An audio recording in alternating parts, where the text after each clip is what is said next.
ఎదురు చూడగలగటం అది దేవుడు చూపించిన కృపే ఉన్నది. అటువంటి కృప చూపించిన మన దేవునికి మహిమ కలుగును గాక. ఆమేన్. మరి ప్రత్యేకమైన కారణాన్ని బట్టి మరి మనమంతా ఇక్కడ సమావేశమై ఉన్నాము. మరి మన సహోదరుడు మరి కొండ బ్రదర్ గారు మరి దేవుడు వారి యొక్క పనిని దీవించాడు. వారు చేయించున్న మరి ఆ యొక్క పనిని ఆశీర్వదించున్నాడు. మరి దానిని బట్టి మరి ఈ భౌతికమైన ఈ జీవితాన్ని జీవించుచుంటుండగా భౌతికమైన నివాసము అవసరమై ఉన్నది. మరి ఆ భౌతికమైన నివాసము ఆ యొక్క గృహాన్ని నిర్మించుకోవటానికి దేవుడు కృప చూపించున్నాడు. ఆర్థికంగా ద్వారాలు తెరిచి ఉన్నాడు. మరి అందును బట్టి సంతోషంగా దేవుడిచ్చిన ఆశీర్వాదాన్ని బట్టి దేవుడిచ్చిన దీవెనను బట్టి ఆ సంతోషాన్ని మనందరితో పంచుకోవటానికి సంఘం అంటే ఒక కుటుంబం అయి ఉన్నది కనుక ఈ కుటుంబంతో తన కుటుంబంతో పంచుకోవటానికి మరి ఇష్టత వ్యక్తపరిచి మరి ఈ రీతిగా మరి కూడికను ఏర్పాటు చేస్తున్నారు. మరి మన సహోదరుడితో పాటు మరి దేవుడు చేసిన మేలులను బట్టి మనమంతా సంతోషంగా ఉన్నామా? ఆమేన్. మరి నా మట్టుకు నేనైతే మరి సహోదరుడు ఎడ్ల దేవుడు చేసిన మేలును బట్టి మరి నేనైతే సంతోషిస్తూ ఉండినాను. మరి ప్రభు అయిన యేసుక్రీస్తు వారు ఆయన శరీరధారిగా మరి ఈ లోకానికి వచ్చినప్పుడు ఆయన ఒక మాట చెప్తా ఉండినాడు. యోహాను సువార్త 14వ అధ్యాయంలో ఒక మాట చెప్తా ఉన్నాడు. నా తండ్రి ఇంట అనేక నివాసములు కలవు, లేని ఎడల మీతో చెప్పుదును. మీకు స్థలం సిద్ధపరచి వెళ్ళుచున్నాను. నేను వెళ్ళి మీకు స్థలము సిద్ధపరిచిన ఎడల నేనుండు స్థలములో మీరును ఉండులాగున మరలా వచ్చి నా యొద్ద నుండుటకు మిమ్మును తీసుకొని పోదును అని చెప్తా ఉన్నాడు. యోహాను సువార్తలో స్వయంగా ప్రభు అయిన యేసుక్రీస్తు వారు చెప్పుచున్న మాటలు. నా తండ్రి ఇంట అనేక నివాసములు కలవు, లేని ఎడల మీతో చెప్తాను. మీకు స్థలం సిద్ధపరచడానికి నేను వెళ్తున్నాను. నేను మీకు స్థలం సిద్ధపరిచిన ఎడల నేనుండు స్థలంలో మీరును ఉండులాగున మరలా మీ దగ్గరికి వస్తాను. మిమ్మల్ని మరి నేను ఉండే స్థలానికి మిమ్మల్ని తీసుకువెళ్తాను అని మరి ఇక్కడ అమూల్యమైన మాటలు చెప్పటం మనం చూడగలుగుతూ ఉండినాం. ఈ మాటలు ఎప్పుడు చెప్తా ఉన్నారు ప్రభు అయిన యేసుక్రీస్తు వారు అంటే మరి ఆయన మన కోసం శరీరధారిగా ఈ లోకానికి వచ్చి ఆయన మన కోసం మరణించి పునరుద్ధానం చెందిన తరువాత పరలోకానికి ఆరోహణం అవటానికి మునుపు ఈ మాటలు చెప్పటం మనం చూడగలుగుతూ ఉండినాం. అయితే ప్రభు అయిన యేసుక్రీస్తు వారు ఏర్పాటు చేస్తున్న ఆ నివాసం ఏంటి, ఆ స్థలం ఏమిటి అని మనం ఆలోచన చేసినప్పుడు మరి దాని యొక్క సమాధానము కొరింథీయులకు రాసిన పత్రికలో 2వ కొరింథీయులకు రాసిన పత్రిక 5వ అధ్యాయంలో మరి పౌలు దాన్ని మరి వివరించడం మనం చూడగలుగుతూ ఉండినాం. పౌలు వివరిస్తా ఇదిగో ఈ భౌతికమైన శరీరాన్ని ఒక గుడారంగా పోలుస్తున్నాడు. ఈ భౌతికమైన శరీరాన్ని ఒక గుడారంగా పోలుస్తూ ఉన్నాడు. ఈ గుడారం మీద అయితే మరణ శాసనం ఉన్నది కనుక రోగాలు వస్తాయి, ఈ శరీరానికి రోగాలు వస్తాయి, ఈ శరీరానికి వ్యాధులు వస్తాయి. ఈ శరీరము క్రమేపీ బలహీనం చెందుతుంది. ఈ శరీరము మరి వృద్ధాప్యం పొందుకుంటుంది. ఈ శరీరము ఒకానొక సమయంలో మరి పని చేయనదిగా మారిపోతుంది, శిథిలమైపోతుంది. కనుక ఈ శరీరం శిథిలమైపోయినప్పటికీ దేవుడు మన కోసము ఒక ప్రత్యేకమైన గుడారాన్ని ఏర్పాటు చేసి ఉన్నాడు. అది చేతి పని కాదు కానీ మరి దేవుని యొక్క పలుకబడిన మాట ద్వారా సృజించబడిన ఒక గుడారం అయి ఉన్నది. ఇదైతే తాత్కాలికమైనది, దీనికైతే మరణం ఉంది, ఇదైతే శిథిలమైపోతుంది. కానీ ఆ గుడారము మాత్రం శాశ్వతమైందని చెప్తా ఉన్నాడు పౌలు. ఆ గుడారము నశించదు, ఆ గుడారము బలహీనపరచబడదు, ఆ గుడారము మరి శిథిలమైపోదని పౌలు స్పష్టంగా చెప్తా ఉంటున్నాడు. కనుక మనం ఒక వ్యక్తి మరి నిద్రించిన తర్వాత శరీరం అయితే మరి పాతి పెట్టబడుతుంది. ఆత్మ ఎక్కడికి వెళ్తుందంటే ఆత్మీయ పరిమాణంలోనికి ప్రవేశిస్తుంది. ఆత్మీయ పరిమాణంలోనికి ప్రవేశించిన ఆత్మ దిగంబరిగా ఉండకుండా దేవుడి గుడారాన్ని దాన్నే థియోఫనీ అంటా ఉన్నాడు ప్రవక్త. కనుక ఆ థియోఫనీలోనికి ప్రవేశించినప్పుడు ఆత్మ దిగంబర స్థితిలో ఉండదు. అయితే లోకంలో మరణించిన వారందరి కొరకు మరి ఈ గుడారం ఏర్పాటు చేయబడిందా అంటే అందరి కోసం కాదు. ఆ థియోఫనీ ఏర్పాటు చేయబడింది అందరి కోసం కాదు. కానీ మరి ఎవరైతే యేసుక్రీస్తు వారిని రక్షకుడిగా అంగీకరించారో, ఆయన విమోచకుడిగా అంగీకరించారో, సమీప బంధువుడిగా అంగీకరించారో మరి వారికి పరిశుద్ధాత్మనే వరం ఇవ్వబడింది. ఆ పరిశుద్ధాత్మనే వరం ఎవరైతే కలిగి ఉన్నారో, పరిశుద్ధాత్మతో ఎవరైతే నింపబడ్డారో వారి కోసం మాత్రమే ఈ యొక్క గుడారము ఈ యొక్క ఆత్మీయమైన శరీరము వాక్యపు శరీరం ఏర్పాటు చేయబడి ఉన్నది. మరి యేసుక్రీస్తు వారి రక్షకుడిగా అంగీకరించని వారి పరిస్థితి ఏంటి అంటే, వారి ఆత్మలు పాతాళంలోకి ప్రవేశిస్తాయి.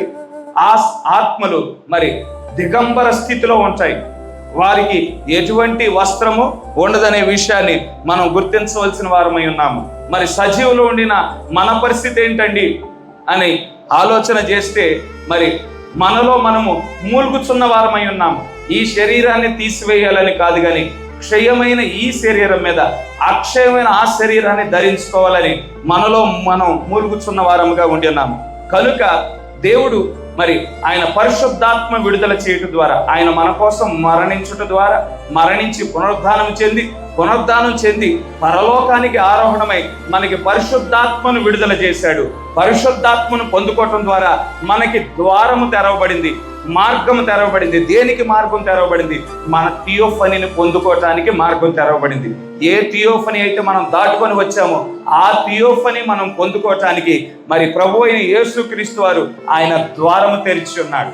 కనుక గమనించండి, మనకి దేవుడు ఆత్మీయమైన నివాసాన్ని ఏర్పాటు చేసి ఉంటుండగా, ఈ భౌతికమైన మరి జీవితాన్ని జీవించినప్పుడు మనకి భౌతికమైన గృహాలు ఏ విధంగా మనకు అవసరమో, మరి ఆత్మీయ పరిమాణం దేవుని రాజ్యంలోకి ప్రవేశించినప్పుడు కూడా మరి ఆత్మీయమైన గుడారము అవసరమై ఉన్నది.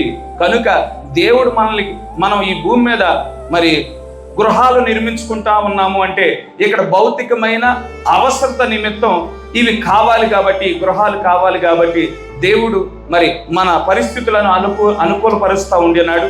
మరి ఆర్థికంగా మరి ద్వారాలు తెరుచుతున్నాడు.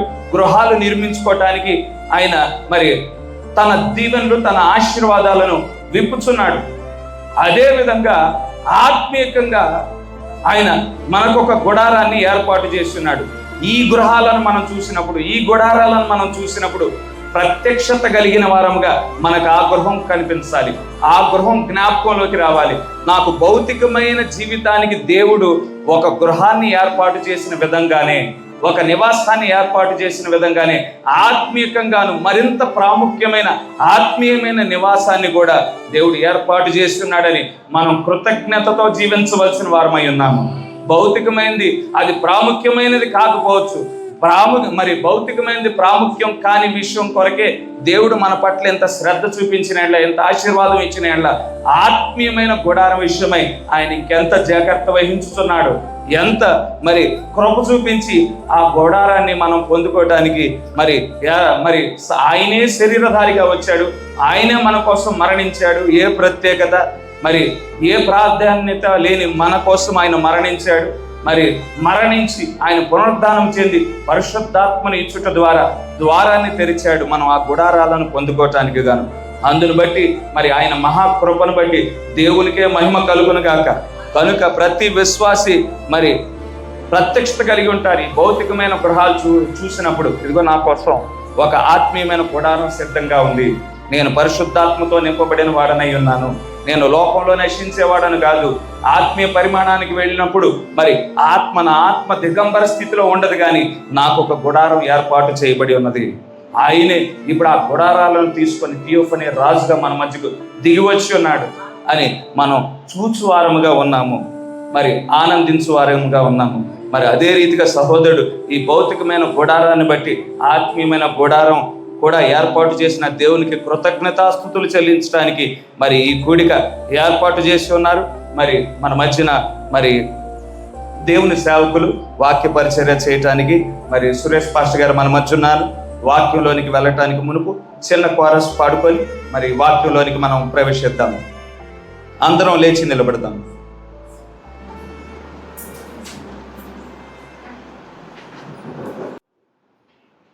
ఒక మాట చెప్పుము ప్రభువా,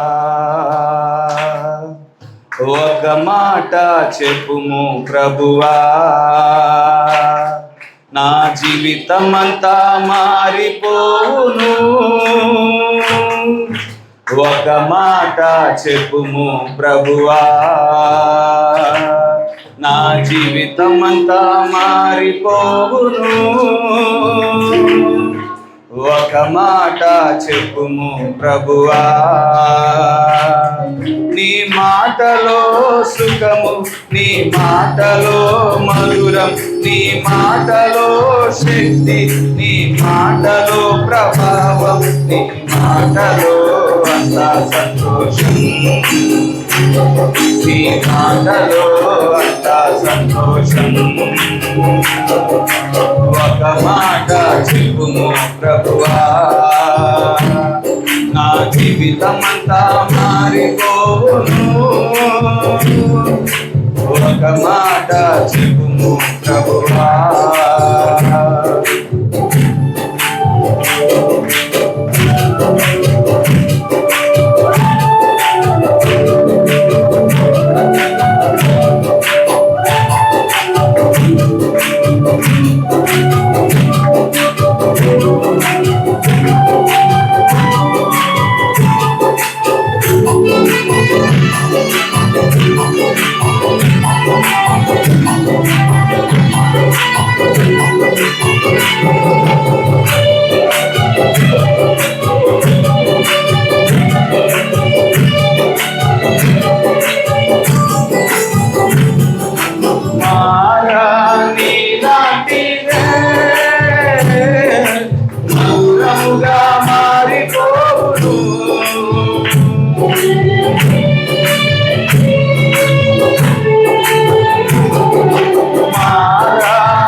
కన్నీరు మారును, దుఃఖము పోవును, కన్నీరు మారును, దుఃఖము పోవును. ఒక మాట చెబితే చాలును, నాతో ఒక మాట చెబితే చాలును. యేసు ఒక మాట చెప్పుము ప్రభువా, నా జీవితమంతా మారిపోవును. ఒక మాట చెప్పుము ప్రభువా.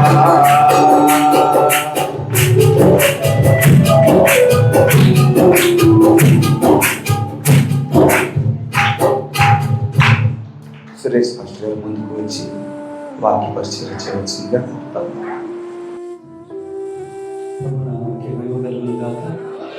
ఎంతమంది దేవునికి స్తుతులు చెల్లిద్దామని. ఆమేన్. ఏమో సగమందే చెల్లించేటట్టున్నారు. నా చేతులు మైకుంది, లేకపోతే 2 చేతులు ఎత్తున్నారు. ఎంతమంది 2 చేతులు ఆరోగ్యంగా ఉన్నాడు? ఒకవేళ మీ చేతులు ఏమైనా బలహీనత ఉంటే దేవుడు స్వస్థతనిచ్చును కాక. ఆ కార్యం చేసేది నేను కాదు, కానీ యేసు ప్రభు ఎప్పుడూ చేశాడు. ఆయన 2 చేతులు సాధ్యమన్నాయా? కలువరి మీద నుంచి ఎక్కడున్నారు ఇప్పుడు ఆయన? మన కోసం ప్రధాన యాజకుడు ఆయన. మోషే చేతులైనా అలసిపోతాయేమో కానీ ప్రభువైన యేసు యొక్క చేతులు ఎన్నడూ అలసటకు గురి కాదు. మన నిమిత్తం విజ్ఞాపన చేసే విజ్ఞాపనకర్త. ఎవరైనా కాసేపే ప్రార్థన చేసి అలసట చెందుతారు. యేసు ఎన్నడూ అలసట చెందాల్సిన పని లేదు. అలసట లేని దేహంతో ఆయన ఉన్నారు. ఆయనకే స్తోత్రం. మంచిదండి. మనకందరికీ తెలిసినటువంటి వాక్యం నుంచి పాత నిబంధన గ్రంథమును మొదటగా చూద్దాము. కీర్తనలు 127వ కీర్తన.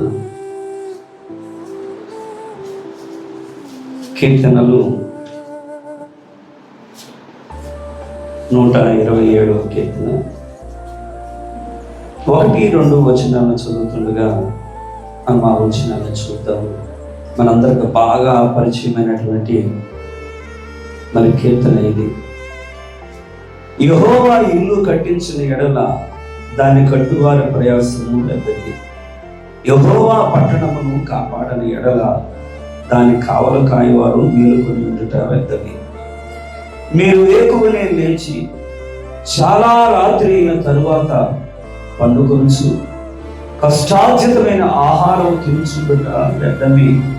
తన ప్రియులు నిద్రించుచుండగా ఆయన వారికి ఇచ్చుచున్నాడు. ఆయనకి మహిమ కలుగును గాక. మరి అదేవిధంగా హెబ్రీయులకు రాసినటువంటి పత్రిక 3వ అధ్యాయము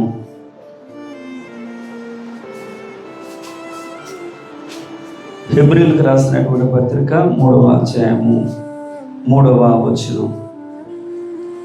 ప్రతి ఇల్లును ఎవడైనా ఒకరి చేత కట్టబడును. కింద ఇక్కడ ఫుట్ నోట్లో 4 అని ఉందో చూడండి. స్థాపింపబడును. సమస్తమును కట్టిన వాడు దేవుడే, స్థాపించిన వాడు దేవుడే.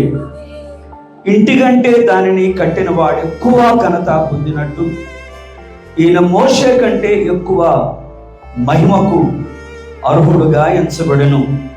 ప్రభు నామానికి స్తోత్రం. మోషే కంటే మన ప్రభు గొప్పవాడా? యోషువ కంటే గొప్పవాడా? సమూయేలు కంటే గొప్పవాడా? యెషయా ప్రవక్త కంటే గొప్పవాడా? ఆమేన్. ఎంతమంది ప్రవక్తలు ఉన్నా వారందరికంటే ప్రభు అయిన యేసు ఆయనే గొప్పవాడు. హెబ్రీయులకు రాసిన పత్రిక అంతా ఏం చెప్పుతుందంటే యేసు గొప్పవాడు. ఎవరైనా సరే ఎవరు గొప్పవారు లేరు, ఆయన ఒక్కడ మాత్రమే గనుడు. ఆయన మనకి స్తోత్రం. మరి ఈ అవకాశం ఇచ్చినటువంటి దైవజనులు మరి బాబుదీప్ గారికి, మరి అదేవిధంగా ఆహ్వానించినటువంటి మరి కొండా గారి కుటుంబానికి, మరి బాబుదీప్ గారి యొక్క మరి 3 స్థలాల్లో ఉన్న విశ్వాసులకి, వచ్చిన ప్రియులందరికీ ప్రభు పేరు శుభములు, వందనాలు. దేవుడు మిమ్మల్ని దీవించును గాక. మరి దయచేసి కూర్చునండి. మరి దైవ సేవకులు ముందుగానే ప్రార్థించారు కాబట్టి ప్రార్థించిన ఆ ప్రార్థన దేవుడు ఆలకించారని నేను నమ్ముతున్నాను. ఆయన మనకి స్తోత్రం. మరి పరలోకపు స్థలములలో కూర్చుండబెట్టబడ్డాము అనే నమ్మకం ఎవరికైనా ఉన్నదా? పౌలు చెప్పాడా లేదా? మీరు ఎక్కడ కూర్చుండబెట్టబడ్డారు? బైబిల్ అలా ఉందా కదా? ఎఫెసీయులకు రాసిన పత్రికలో ఉంది కదా, కూర్చుండబెట్టబడతారు అని రాయబడలేదు, కానీ మీరు కూర్చుండబెట్టబడ్డారు. ఎంతమంది అక్కడ ఉన్నారు? కారణం మీరు గమనించండి. 3 స్థలాలు మీరు గమనించండి. పరలోకాన్ని చూడండి, భూమిని చూడండి, పాతాళాన్ని చూడండి. 3 వ్యత్యాసాలు ఏంటంటే, పరలోకంలో కంప్లీట్గా వాక్యం యొక్క నెరవేర్పు. వాక్యానికి వ్యతిరేకమైనది ఏది పరలోకంలో జరగదు. భూమి మీద మీరు గమనించండి, ఇక్కడ విశ్వాసులు ఉన్నారు, అదేవిధంగా అవిశ్వాసులు ఉంటారు, వేషధారులు ఉంటారు. భూమి మీద 3 రకాలుగా ఉంటారు. పరలోకంలో మాత్రం కేవలం పరిపూర్ణమైన వాక్యం నెరవేర్పి. పాతాళం అంటారా? అక్కడ ఉండేది భక్తిహీనుడు మాత్రమే. ఇప్పుడు రెండింటి యొక్క పోరాటం మధ్యలో మనం ఇక్కడ ఉన్నాం. ఎంతమంది ఆమెను అంటున్నారు? పరలోకం యొక్క ప్రభావం ఎంతమంది మీద ఉందో, పాతాళం యొక్క ప్రభావం ఎంతమంది మీద ఉన్నదో, ఈ 2 కలిసి ఇప్పుడు ఈ భూమి మీద మన మీద పోరాటం జరుగుతుంది. కాబట్టి ఈ సమయంలో, ఈ స్థలంలో మరి మీకు మీరుగా గ్రహించుకొని, మేము కేవలం చర్చిలో కూర్చున్నవాడు కాదు, పరలోక స్థలములలో విశ్వాసము ద్వారా, కృప ద్వారా ఆయన తన మరణంతో పాటుగా మనల్ని లేవనెత్తి, ఆయన పునరుద్ధానుడై మనల్ని పరలోక స్థలంలో కూర్చుండబెట్టెను. నమ్మేవాళ్ళు ఎవరైనా ఉన్నారా? ఏమో, అక్కడ అసలు అలసటే ఉండదండి. పరిశుద్ధుడు, పరిశుద్ధుడు, పరిశుద్ధుడు, సైన్యములకు అధిపతి యొక్క దేవుడు పరిశుద్ధుడు. అక్కడ గాన ప్రతిగానాలు జరుగుతూనే ఉంటాయా? అసలు ఎవ్వరికి అలసట అనేది ఉండదండి. కానీ ఇక్కడ మాత్రం మనం 5 నిమిషాలకి అలసట చెందుతున్నాం. మరి అది ఎండ తీవ్రతో లేకపోతే భక్తి జీవితం అలాగుందో నాకు అర్థం అవడం లేదు. అవునా కాదండి? ఒకవేళ ఎండ తీవ్రత ఎక్కువగా ఉందనుకోండి, శరీరాలు బలహీనమైపోయిన పాస్టర్ గారని మనం అనొచ్చు. ఒకవేళ భక్తి జీవితమే బలహీనంగా ఉన్నదనుకోండి, నువ్వు చర్చిలోనే దేవుడికి స్తోత్రం చెప్పలేని వ్యక్తివి, నువ్వు పరలోకంలో ఎలాగెళ్తావు? దేవుడు ఎలా తీసుకెళ్తాడు నిన్ను? అవునా కాదండి? కాబట్టి పరలోకంలో ఎన్నడూ కూడా ప్రవక్త అంటాడు మంచాలు ఉండవంట అక్కడ. కారణం ఏమంటే ఎక్కువగా చర్చిలో నిద్రపోయే వాళ్ళు ఎక్కువగా ఉంటారు కాబట్టి, ఒకవేళ ఇక్కడ నిద్రపోయే వాళ్ళు ఇలా అక్కడ ఏమైనా నిద్రపోదాం అనుకుంటే పరలోకం మాత్రం మంచాలు ఉండవు, అక్కడ ఆవలింతలు కూడా ఉండవు. కారణం ఏమంటే ఆరాధనా స్థానంలో దేవుడికి కావాల్సింది ఆవలింతలు, నిద్రలు కాదు. ఆయనకు కావాల్సింది స్తుతులు, స్తోత్రాలు. సంగమా గుర్తిస్తున్నారా? ఎంతమంది ఉన్నారు? ఏమో ఇంకా చాలా మంది ఆరోగ్యంగా లేనట్టుగా ఉన్నారు. దేవుడు మీకు మంచి ఆరోగ్యాన్ని ఇచ్చును గాక. ఆరోగ్యంగా ఉన్న చెప్పగలరా? హల్లెలూయా. దేవుని నామానికి స్తోత్రం. దేవుడికి ఘనత కలుగును గాక. మరి దేవుడు మిమ్మల్ని దీవించును గాక. నేను ఇష్టపడ్డాం కాదు, దేవుడే ఇష్టపడుతున్నాడు. మరి మీరు ఎంతమందికి తెలుసు ప్రజలు దీవించబడాలని దేవుడు ఎంతో ఇష్టపడుతున్నాడు అని, కానీ ప్రజలు ఇష్టపడడం లేదు. విచిత్రమైన కార్యం. ప్రజలు దీవించబడాలని దేవుడు ఒక మంచి ఉద్దేశాన్ని కలిగి ఉన్నారు, కానీ దీవించబడడానికి ప్రజలు ఇష్టపడడం లేదు. కారణం ఏమంటే వాళ్ళు దేవుడి మాట కంటే సాతాను మాటకే ఎక్కువగా వాళ్ళు లోపడుతున్నారు. అందుకని వాళ్ళు దీవించబడాలని దేవుడు ఇష్టపడతా ఉన్నా ప్రజలకి ఇష్టం లేదు. నేను దీవించబడాలని ఊరికే పగడగల్ల కానీ వాళ్ళగా ఎక్కువగా ఉంటున్నాం.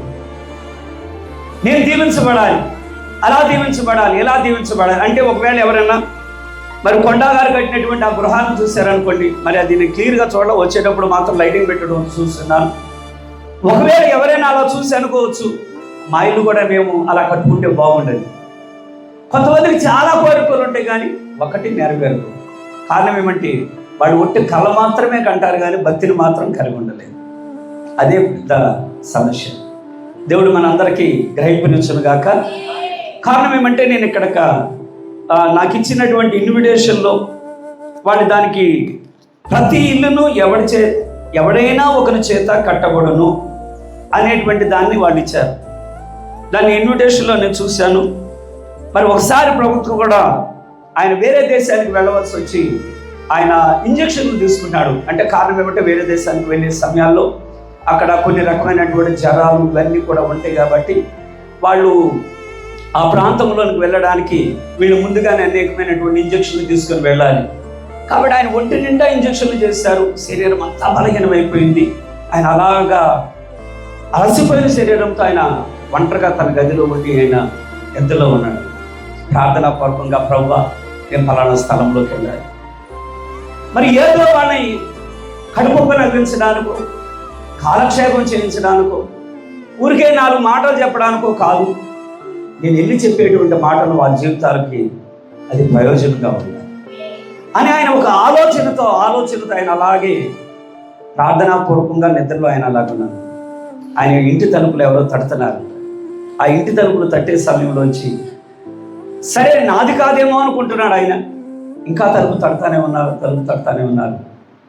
నేనున్న గది తలుపులు ఎవరో కొడుతున్నా అంటే ఇంటి తలుపులు కాదు, ఆయన పర్సనల్గా ఆయన ప్రేయర్లో మన బైబిల్ రీడింగ్ కోసం స్టడీ చేసుకునే దానిలో వెళ్ళి తలుపు తీయగానే ఒక చక్కని పాప, యవనస్తురాలైనటువంటి ఒక పాప నిలబడింది.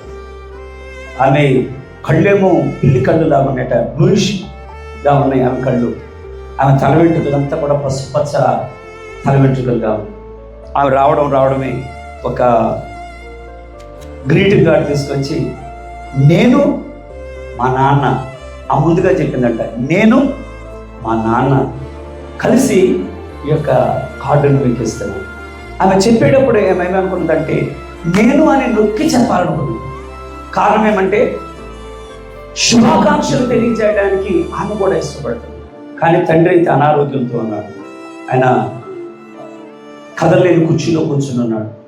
దైవ సేవకుడు కదా, కాబట్టి ఆయన శుభాకాంక్షలు తెలియజేయాలని మరి ఈస్టర్ రోజున శుభాకాంక్షలు తెలియచేయడం కోసం ఆయన తన కుమార్తెతో పంపించాడు. ఆయన లేవలేని స్థితిలో వెంటనే ప్రవక్త ప్రార్థనలో ఉండి ఆ కార్డు ఇలా ఓపెన్ చేయగానే దానిలో నుంచి మార్కు 16లో నుంచి అక్కడ కనబడ్డ ఆ రెఫరెన్స్ చూడగానే వెంటనే దాన్ని ఆయన ఏం చేశాడంటే ఏం చెప్దాను అనుకున్నాను. కానీ ఆ తీసుకొచ్చిన ఇన్విటేషన్ కార్డులోనే ఆ టైటిల్ ఉన్నదని దానికి సూర్యోదయం అనేటువంటి వర్తమానం పేరు పెట్టాడు. కాబట్టి ఈ సమయంలో కూడా ఏ వర్తమానం ఇక్కడ నేను చెప్పడానికి కొద్ది సమయం, అది ఎంతన్నా కావచ్చు, కొంచెం సమయం, మరి విలువైనటువంటి సమయం కనుక మరి చాలామంది వారి పనులే కానీ, ఉద్యోగాలే కానీ, వ్యాపారాలే కానీ ఇవన్నీ మానుకొని వస్తారు. కాబట్టి దేవుని యొక్క మాటలు జీవం కలిగిన మాటలు మరి ఇక్కడ చెప్పడానికి ఏం అవసరమో ప్రభు అని నేను కూడా దేవుని పాదాల దగ్గర అడిగితే మరి దేవుడు ఇచ్చినటువంటి ఆ చిన్న మాటే ప్రతి ఇల్లును ఎవడైనా ఒకరి చేత కట్టబడునని మరి కొండయ్య గారు ఇచ్చినటువంటి అదే ఇన్విటేషన్ కార్డులో ఉన్న ఆ పదాన్ని మీ ముందు ఉంచుతున్నాను. దేవుడు సహాయపడగాక. అయితే దయచేసి గమనించండి, ఇలాగా ప్రశ్న అడిగానే ఏమనుకోవద్దు, మీలో ఎంతమందికి సొంత ఇల్లు ఉన్నాయి? ఇక ఎవరికి లేవా? 1 2 3 4 5 6 7 8 9 10 11 12 ఇక్కడ పాపలు కూడా ఎత్తారు. 13 14 15 16. నాకు కూడా ఉందండి సొంత ఇల్లు. సరే, మంచిది. మీరు సొంత ఇల్లు కలిగి ఉన్నందుకు ఎంతమంది ఆనందపడుతున్నారు? ఏడు చాలా బాధగా చెప్తున్నారు. అంటే ఇల్లు ఉన్నందుకు బాధ లేదా? ఒకవేళ ఇల్లున్నందుకు సంతోషం లేకపోతే ఎవరికైనా ఇచ్చేయండి, దానివల్ల ఎక్కువ బాధ లేదు. అంతే కదండి. మనకి ఏదైనా బాధగా ఉందనుకోండి, మనం ఏం చేస్తాం? దాన్ని వదిలించుకోవడానికి చూస్తాం. కాబట్టి దేవుడు ఎంతోమందికి ఇల్లు లేనప్పుడు మరి మీకు దేవుడు సొంత ఇల్లు ఇచ్చినందుకు ఆనందపడాలా లేదా? ఎవరు మిమ్మల్ని అనమనలేరు. నాకు తెలిసినటువంటి పరిస్థితి ఏమంటే, ఒకసారి ఒక అద్దెంట్లో ఒకటి ఉంటే, ఒక యవనస్తురాలు, ఆమె డాక్టర్ చదువుతున్నారు. ఆమె స్నానానికి వెళ్ళింది బాత్రూమ్.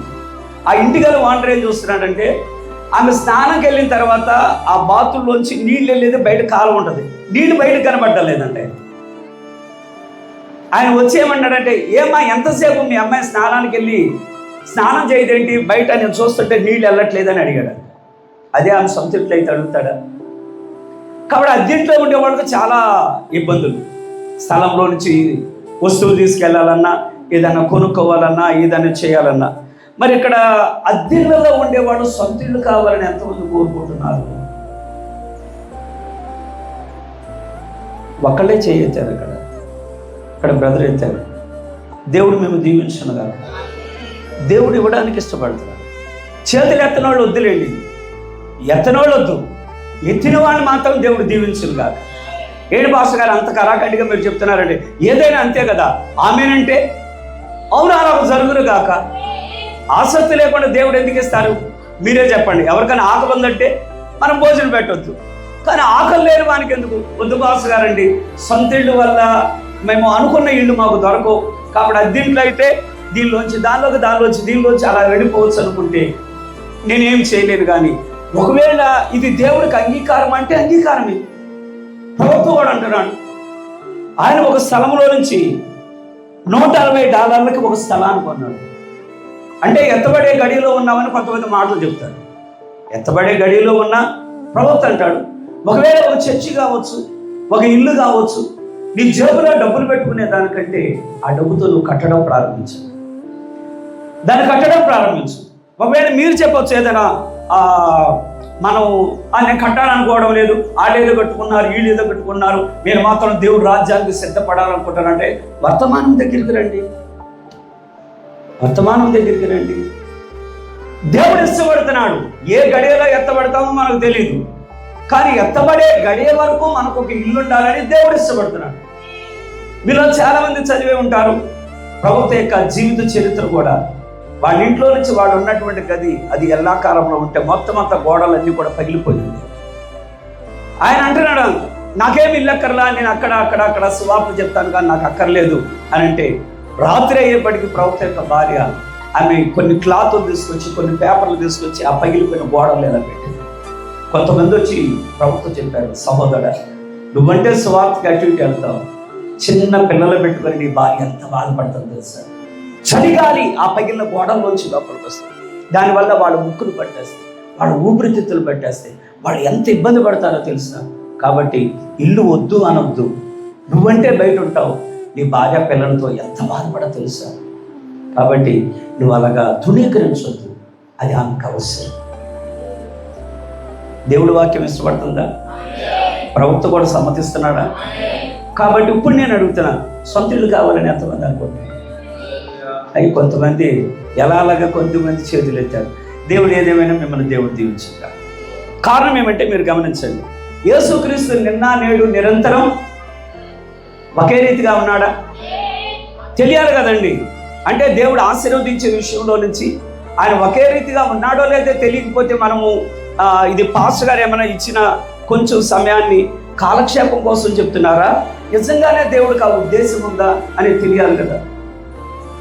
కాబట్టి ఇది నేను కాలక్షేపం కోసం చెప్పడం లేదు, కానీ ఆయన నిన్న నేడు యుగయుగాలు ఒకే రీతిగా ఉన్న దేవుడు.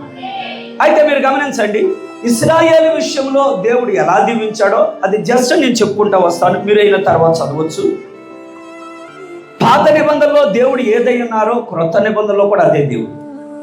మరి మీరు ఎన్నిసార్లు వినుంటారు సేవకులు చెప్పేటప్పుడు లేదా చదివేటప్పుడు కూడా, పాత నిబంధన క్రొత్త నిబంధనకు వచ్చేప్పటికి భూతద్దము అంటాడు ప్రవక్త. దాన్ని ఏమి నువ్వు కొట్టేయడానికి వీల్లేదు. పాత నిబంధనలో నుంచే తీసుకొని మనం ఎన్నో ఫాలో అవుతున్నాం, అవునా కాదండి? స్త్రీ పురుషుని వేషం వేయకూడదు. కొత్త నిబంధనలు ఎక్కడుందో నాకు చెప్పండి. మరి దేన్ని ఫాలో అవుతున్నాం మనం? ఓల్డ్ టెస్ట్మెంట్లోదేనా ఉన్నామా లేదండి? మరి ఏదేళ్ళలో ఉన్న సంగతే కదా ఇప్పుడు ప్రభువైన యేసు నెరవేర్చింది, అవునా కాదా? ఆమె సరే నేను చదువుతాను. ఇది నాది అనేవాళ్ళు మాత్రం ఆమె చెప్పండి, నాది కాదు అనుకునే వాళ్ళు మాత్రం మీరు చెప్పమాకండి. నాది ఈ ఆశీర్వాదం. నేను చదువుతున్నాను. దేవుడు దీవించిన విధానం: వారి పట్టణములను దీవించెదను, వారి పొలములను నేను దీవించెదను, వారి కుటుంబములను దీవించెదను, వారి పిల్లలను దీవించెదను, వారి పశువులను దీవించెదను, వారి ధాన్యమును దీవించెదను, వారి ద్రాక్షారసమును నేను దీవించెదను, వారి తైలమును నేను దీవించెదను. ఆకాశము నుండి మంచు నేను కురిపించెదను, ఆకాశము నుంచి వర్షం నేను కురిపించెదను. బయటికి వెళ్ళినా నేను తోడయ్యుందును, మార్గంలో నేను తోడయ్యుందును. ఆమె శత్రువుల బారి నుండి ఓటము లేకుండా వారికి విజయం ఇచ్చేదను. అంటే దెయ్యం ఎదుట నువ్వు ఓడిపోకుండా నీ ఎదుటగా ఉండేవాడు ఆయనే. సైన్యాధిపతి అయిన దేవుడు, మాటలు చెప్పే దేవుడు కాదు ఆయన. మాట చెప్పారు అంటే 100% నెరవేరాల్సిందే. ఎన్నిసార్లు దేవుడు మన ముందుండి ఆయన విజయాన్ని ఇచ్చారు. అదే దేవుడు, మార్పు లేని దేవుడు. ఇంకా మీరు గమనించండి, వారి వృద్ధులకు దీర్ఘాయుష్యును కలిగి వారు జీవించినట్లు నేను దీవిస్తాను. మీరే గమనించండి, మన కుటుంబాల్లో నుంచి పెద్ద వయసు కలిగిన వాడు ఉన్నారు. ఒకవేళ ఎవరినైనా మీరు అడగండి, నువ్వు మంచాన పడి ఉండాలని నువ్వు కోరుకుంటున్నావంటే ఏ వృద్ధాప్యంలోకి వచ్చిన వాళ్ళైనా ఒకటే మాట చెప్తారు: నేను చనిపోవడం అంటూ జరిగితే నేను తిరుగుతా చనిపోవాలి, కానీ మంచాన పడి మాత్రం చనిపోకూడదు. కనీసం నేను ఉమ్మెత్తడానికి కూడా ఒకరు నాకు డబ్బా ఇవ్వాలి, నా యూరిన్ ఎత్తడానికి నాకు ఒకరు కావాలి, నా మోషన్ ఎత్తడానికి ఒకరు కావాలి. నాకు మాత్రం ఆ పరిస్థితి. కోపం లేరంటారా? ఒకవేళ ఆ స్థితిలోనికి ఎవరైనా వృద్ధులు వస్తే వెంటనే వాళ్ళ పిల్లలు ఏమనుకుంటారంటే, ప్రేమగా మాట్లాడినా తొందరగా వెళ్ళిపోతే బాగుండని కోరుకుంటారు. ఇది సహజం. ఒకవేళ మంచాన పడేటువంటి పరిస్థితులు వస్తే దానిలో నుంచి వాడు తొందరగా వెళ్ళిపోతే బాగుండని వాడు కోరుకుంటారు, తొందరగా వెళితే బాగుండని వీళ్ళు కోరుకుంటారు. కానీ దేవుని వాక్యం ఏం చెప్తుందంటే, వారు వృద్ధాప్యంలో కూడా వారు దీర్ఘాయుష్యంలో కలిగి ఉండేదని దేవుడు దీవిస్తున్నారు. వృద్ధులు దానికి ఆమె చెప్పగలరా? అవును ప్రభువా, మీరు మాకు ఇచ్చిన ఆయుష్కాలం అంతా మేము ఆరోగ్యంగా తిరగాలి. ఇంకా చెప్పాలంటే కొంతమంది ఏం కోరుకుంటారంటే, ఒకసారి ఒక పెద్ద వయసు ఆవిడ లేచి నిలబడి ఒక మాట చెప్పారు: పాస్టర్ గారండి, నాకు స్వీట్లు అంటే బాగా ఇష్టం అండి, నాకు షుగర్ అనగానే భయం వేసిందండి స్వీట్లు తిన్నామని, కాబట్టి దేవుడు షుగర్ లేకుండా చేశాడు. అంటే వృద్ధాప్యం వచ్చినా వారిలో ఉన్న కోరిక ఏంటి? ఆహారం తీసుకోవాలని ఉందా లేదా?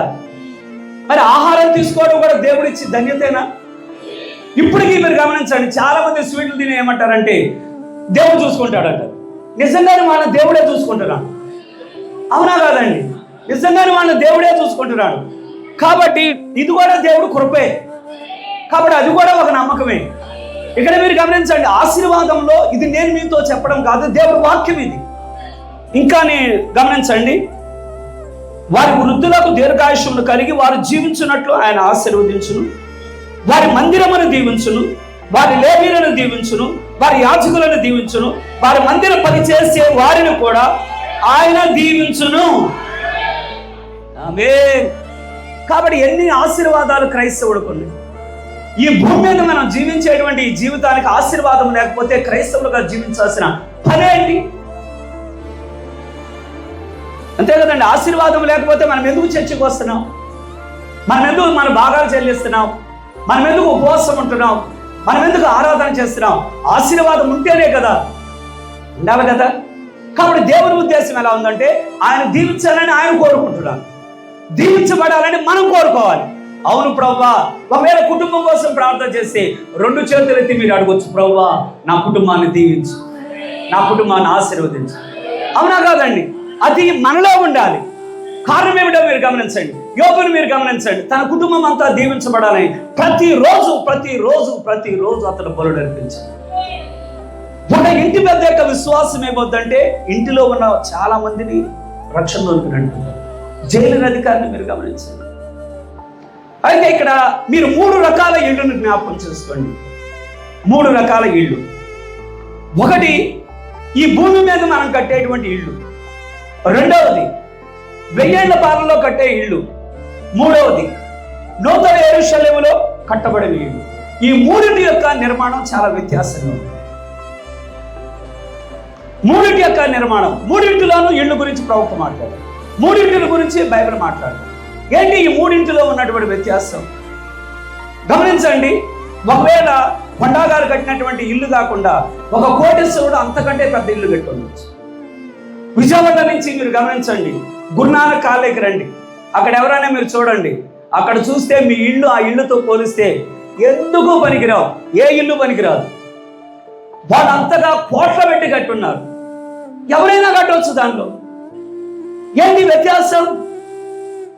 ఎక్కడ ఈ భూమి మీద కట్టేటువంటి ఇళ్లలో ఒక క్రైస్తవుడు కట్టిన ఇంటి కంటే అన్యులలో నుంచి, క్రైస్తవులు కాని వాళ్ళలో నుంచి చాలా గొప్పగా కట్టిన వాళ్ళు ఉన్నారు. కానీ మీరు బైబిల్లో నుంచి జ్ఞాపకం చేసుకోనండి, ఇది నువ్వు ఎవరో ఒకరికి వదిలేయాలి. నువ్వు ఎవరో ఒకరికి వదిలేయక తప్పదు. సొలొమోను అంటాడు ప్రసంగి గ్రంథంలో, నా కన్ను ఆశించినట్లుగా నాకు ద్రాక్ష తోటలు కావాలనుకున్నా, ద్రాక్ష తోటలు పండించాను. నాకు పొలాలు కావాలనుకున్నా, నేను పొలాలు పండించాను. నా కన్ను కోరినది ప్రతిదీ నేను చేశాను. కానీ ఒకవేళ నా ఆయుష్కాలం అయిపోయిన తర్వాత నా వెనకాల ఇది విడిచిపెట్టవరని, అప్పుడు నా తర్వాత కలిగిన వాడు జ్ఞానం కలిగి ఉంటాడో జ్ఞానం లేనివాడుగా ఉంటాడో, ఇది వ్యర్థమే, ఇది వ్యర్థమే. చదువుదామా ఒకసారి ప్రసంగి గ్రంథం 2వ అధ్యాయము 10 నుంచి 12 వచ్చినారండి. ఎవరైనా అది దయచేసి కొంచెం. ప్రసంగి గ్రంథము 2వ అధ్యాయము 10 నుంచి 12 వచ్చినారు.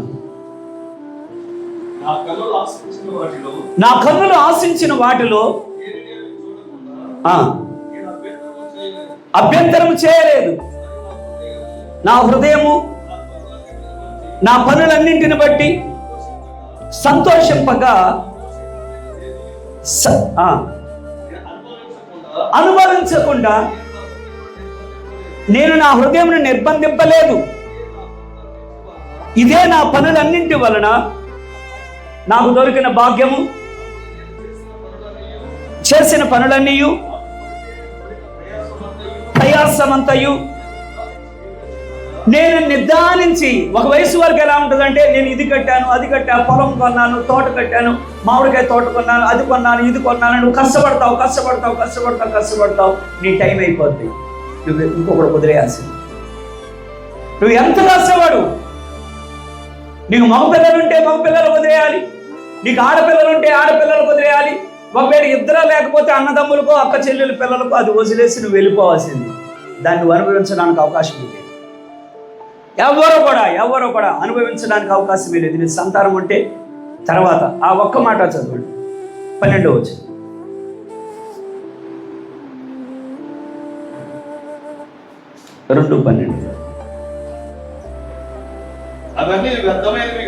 అవన్నీ వ్యర్థమైనవి గాను ఒకడు గాలికి ప్రయాసపడినట్లుగాను ఆమె. ఒకవేళ దయచేసి మీరు గమనించండి, బ్రతుకంతా కూడా కష్టపడి చెమటోచి మీరు బాగా పెద్ద ఇల్లు కట్టవచ్చు, మంచిదే, కట్టమనే దేవుడు వాక్యం చెప్తుంది. నువ్వు కడతావు, కానీ నువ్వు వదిలేని తర్వాత దాన్ని ఎవరో ఒకరు అనుభవించడానికి ప్రయత్నిస్తావు. మరి నువ్వు కట్టేది నువ్వు తినాలంటే నువ్వేం చేయాలి? నువ్వు కట్టింది నువ్వు తినాలి. ఒకవేళ మీరు గమనించండి, ఒకవేళ ఒక మంచి మామిడి చెట్టు మీరు నాటారు, మామిడి ఫలాలు నువ్వు తినకుండా వేరొకటి తింటే ఏం ప్రయోజనం? ఒక ద్రాక్ష తోట నాటావు, ఆ ద్రాక్ష తోట వచ్చే పంట నువ్వు తినకుండా ఎవరో తింటే ఏం ప్రయోజనం? నువ్వు కష్టపడుతున్నావు కానీ వేరొకటి తినటం వల్ల నీకు వచ్చే లాభం ఏంటి? నీ కష్టాన్ని నువ్వు తినాలి కదా, ఏం ప్రయోజనం? మీరే గమనించండి. ఒకవేళ ఎవరైనా వంట చేసే వాళ్ళు ఉన్నారు, మంచి రుచికరమైనటువంటి ఆహార పదార్థాలు చేశారు, వారు రుచికరమైన పదార్థాలు చేసి వేరే వాళ్ళు మాత్రమే తింటే వీళ్ళ నోరు అలా ఊరుదా లేదా? అరే కొంచెమన్నా నేను టచ్ చేస్తే బాగుంది. వీళ్ళు తీసుకోకుండా వెనకాల ఎవరో తీసుకోవడం వల్ల వచ్చే ప్రయోజనం ఏంటి? మీలో ఎంతమంది మీ కష్టార్జితం మీరు తినాలనుకుంటున్నారు? కోరుతున్నారా? మీరు కట్టిన ఇళ్లలో మీరే ఉందామనుకుంటున్నారా? మీరు నాటిన ఫలాలు మీరే తిందామనుకుంటున్నారా? మీ ద్రాక్ష తోటలు మీరే అనుభవిద్దామనుకుంటున్నారా? ఆమేన్. అయితే తప్పనిసరిగా ఎత్తబట్టులో వెళ్ళాలి. ఎత్తబట్టులో వెళితే 1000 ఏళ్ల పాలనలోకి వచ్చేప్పటికి అక్కడ మీరు నాటినవి మీరే తింటారు, వేరే ఎవరో తినరు.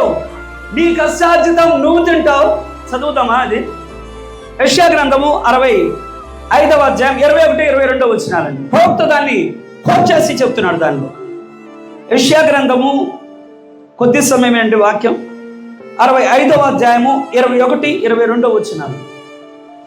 మైకుంటే అందరికి వినబడేదమ్మా. జనులు ఇళ్ళు కట్టుకొని వాటిలో కాపురి ముందురు ద్రాక్ష తోటలు నాటించుకొని వాటి ఫలములను అనుభవింతురు. వారు కట్టుకున్న ఇళ్లలో వేరొకరు కాపురం ఉండరు. వారు నాటుకున్న వాటిని వేరొకరు అనుభవింపరు. నా జనుల ఆయుష్యము వృక్ష ఆయుష్ అంతమును. కాబట్టి మీరు గమనించండి, ఎక్కడైనా మన ఆయుష్ ఎలా ఉంటుంది? తల్లి గర్భంలోంచి పుడుతున్నాం, పుట్టిన దగ్గర నుంచి ఎలా అవుతున్నాం? చిన్నవాళ్ళం అయ్యాం. 10 ఏళ్ళు, 20 ఏళ్ళు, 30, 40, 50, 60, 70 మహా అయితే అది ఆయాస్కరమే. ఒంటి నిండా బీపీ, ఒంటి నిండా షుగరు, ఏది తిందామన్నా ఏదైనా బాధ, ఆయాసకరం. కాబట్టి 80 వచ్చేవాడికి నిన్నెవరో నడిపించారు, 90 వచ్చేవాడికి ఇక కష్టం. కానీ అక్కడ మాత్రము నువ్వెన్నడూ కూడా 70 వచ్చినా 80 వచ్చినా యవ్వనస్తుడుగా నీవు ఉంటావు. కారణం ఏమంటే దేవుడు ఈ బాడీ చేంజ్ చేస్తున్నాడు. ఆయన ఈ మట్టి దేహంలో నుంచి మరొక దేహంలో మనం అడుగు పెడుతున్నాం. కాబట్టి తినే శరీరాన్ని దేవుడు మనకిస్తున్నాడు, అనుభవించే శరీరాన్ని దేవుడు మనకిస్తున్నాడు. కానీ అక్కడ ఎవరు ప్రయాసపడుతున్నారో వారే దాన్ని అనుభవించేదారు. ఇప్పుడు చెప్పండి, ఎక్కడ కట్టుకున్న ఇళ్లలో ఉందాం అనుకుంటున్నారా? 1000 ఏళ్ల పాలనలో ఉందాం అనుకుంటున్నారు? ఎంతమంది 1000 ఏళ్ల పాలన వద్దాం అనుకుంటున్నారు? నేను మాత్రం ఎవరికి ఇచ్చిన ఆ సలహా ఆయన ఇస్తాను. కారణం ఏమంటే అక్కడ నీ ప్రయాస యావత్తు ఎవరికి ఇచ్చే పని లేదు, ఎవరికి ఇచ్చే పని లేదు. కారణం ఏమంటే మీరు గమనించండి, అందరూ పిల్లలు అలా ఉంటారని కాదు. ఒక 2 తల్లిదండ్రులు అనుకున్నారట, ఇక పిల్లలు సరిగా చూడకపోయేప్పటికి మొత్తం అంతా తీసుకొచ్చి ఏం చేశారంటే ఆస్తి పేపర్లంతా తీసుకొచ్చి వేరే పేపర్లు రాసేసి ఊరుకున్నారు. పిల్లల మాట అంటే లేదు, మాట వెనకపోయేప్పటికి వాళ్ళు అనుకున్నారంట, మా గురించి శ్రద్ధ తీసుకోవడంలా, మా గురించి పట్టించుకోవడంలా, పట్టించుకోలేనప్పుడు ఈ ఆస్తి వాళ్ళు ఎందుకు అనుభవించనివ్వాలి? వాళ్ళు కోపం వచ్చింది ఆ పిల్లల మీద, కోపం వచ్చి దాన్ని తీసుకొని మేము అనుభవించకపోయినా పర్లేదు, వాళ్ళు కూడా అనుభవించడానికి వీల్లేదని ఒకరు పనిచేసి. ఇంకా గమనించండి, ఒక ఆయన అనుకున్నాడంట, ఏది ఏమైనా సరే మా అబ్బాయి బాగా సోమరోడుగా ఉన్నాడు, ఎక్కడికి పనికి వెళ్ళడు. పెద్ద ఇల్లు ఒకటి కట్టించాడంట ఆ తండ్రి గారు, పెద్ద ఇల్లు ఒకటి కట్టించి ఆయన అనుకున్నాడంట, నా కుమారుడా ఇదంతా నీకోసమే, ఉద్యోగానికి వెళ్ళు, పనికి వెళ్ళంటే ఎక్కడికి వెళ్ళడం లేదు. అనేప్పటికీ ఆ తండ్రికి కోపం వచ్చిందంట, ఎలాగైనా సరే వీడిని బయటికి మేము పంపించాలని బయట పోసే చెత్త ఇంట్లో పోయడం ప్రారంభించాడు. కనీసం ఆ ఇంట్లో ఉన్న మురికి వాసనకైనా బయటికి వెళ్తాడు పనికని. వాళ్ళ అబ్బాయి మాత్రం వెళ్ళనే కూడా వెళ్ళలేదట, కాలు మీద కాలేసుకుని నా అమ్మ నాన్న పెట్టింది అలాగే తింటాడు. ఇంటి మొత్తం చెత్త నిండిపోయిందంట. ఇంటి మొత్తం చెత్త నిండిపోయేప్పటికి ఆఖరి కనిపించిందంట, ఇంత ఇంట్లో చెత్త పోసినా వీడు పనికి వెళ్ళటం లేదు, వీడు బట్టి మేము కూడా ఈ కంపు పడాల్సి వస్తుందని ఆ ఇంట్లో ఉన్న చెత్త అంతా అమ్మితే ₹1 కోటి వచ్చిందంట. అది కూడా ఎవరు తింటున్నారు? మీరే చెప్పాలి. ఇప్పుడు ఆ ₹1 కోటి వీళ్ళు తినగలరా? వెనకాల ఎవరు తింటారు? కానీ ఇక్కడ ఎలా చూసుకున్నా కూడా నీ తర్వాత ఎవరో తినేవారు ఉన్నారు, కానీ అక్కడ మాత్రం నీ కష్టానికి వేరే ఎవ్వరూ తినరు. కాబట్టి అక్కడికి వెళ్ళాలంటే తప్పనిసరిగా మనం ఏం కలిగి ఉండాలంటే, నువ్వు పరిశుద్ధాత్మను కలిగి లేకుండా నువ్వెన్నాడు ఆయన రాజ్యంలోనికి వెళ్ళాలి. ఎందుకు కలిగి ఉండాలి పాస్టర్ గారు? ప్రభుత్వం ఒక మాట అంటాడు, యేసు ప్రభుకి ఆయన హక్కు ఉన్నదంట. ఏమా హక్కు అంటే, ఈ భూమి మీద మనలాంటి ఈ నరశరీరంలోకి వచ్చినప్పుడు ఆయనకి పెళ్లి చేసుకునే హక్కు ఉన్నదంట, ఆయనకి ఇల్లు కట్టుకునే హక్కు ఉన్నదంట, ఆయన మనలాగా కావాల్సిన సౌకర్యాలను ఏర్పాటు చేసుకునే హక్కు ఆయనకున్నది. కానీ ఆయన ఏమంటున్నారంటే, తండ్రి నన్ను నేను ప్రతిష్ఠించుకుంటున్నాను. ఎవరి కోసం? మన కోసం.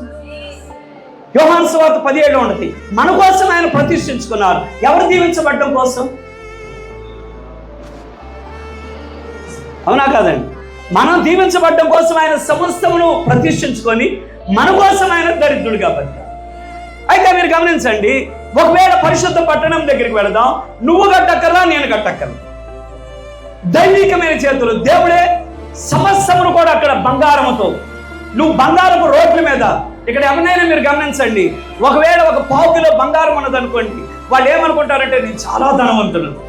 ఒకవేళ ఒక బంగారు బిస్కెట్ ఉన్నది అనుకోండి, ఓ ఎవరి దగ్గర లేనంత డబ్బు నా దగ్గర ఉన్నదంటావు. కానీ దాన్ని చూసి నువ్వు చాలా చాలా చాలా ఇబ్బంది పడతావు. అంటే ఎవరు నీ దగ్గర అడుగుతారో, ఎవరు నీ దగ్గర అప్పు అడుగుతారో, ఎవరు నీ దగ్గర తీసుకుంటారో, ఉన్నా కూడా ఏం చేస్తామంటే పాత బండి మీద తిరుగుతావు. డబ్బులు అడుగుతారుగా, మొన్న ఏం చేస్తావు? పాత బట్టలు వేసుకొని తిరుగుతావు. డబ్బులు ఉన్నట్టు బయటకు కనబడితే జనాలు ఏం చేస్తారు? నాకివ్వా నాకివ్వా నాకివ్వా అని అడుగుతారని భయం. కానీ అక్కడ రానై ఉన్నటువంటి ఆ పరిశుద్ధ పట్టణం విషయంలో రోడ్లే బంగారం, అక్కడ తోటలు ఉంటుంది, అక్కడ దేవుడే స్వయంగా కట్టే సువర్ణముతో కూడిన గృహాలు ఉంటున్నాయని ప్రభుత్వం అంటున్నాను. కాబట్టి ఇప్పుడు మీరు ఎక్కడ ఉందామనుకుంటున్నారు మీరు తెలుసుకోండి. ఎక్కడ మీరు కట్టే ఇళ్లలో ఇక్కడ మీరు శాశ్వతంగా ఉండగలరా? లేదు అలా కాదు, 1000 ఏళ్ల పాలనలోనికి అక్కడికి వెళదామా?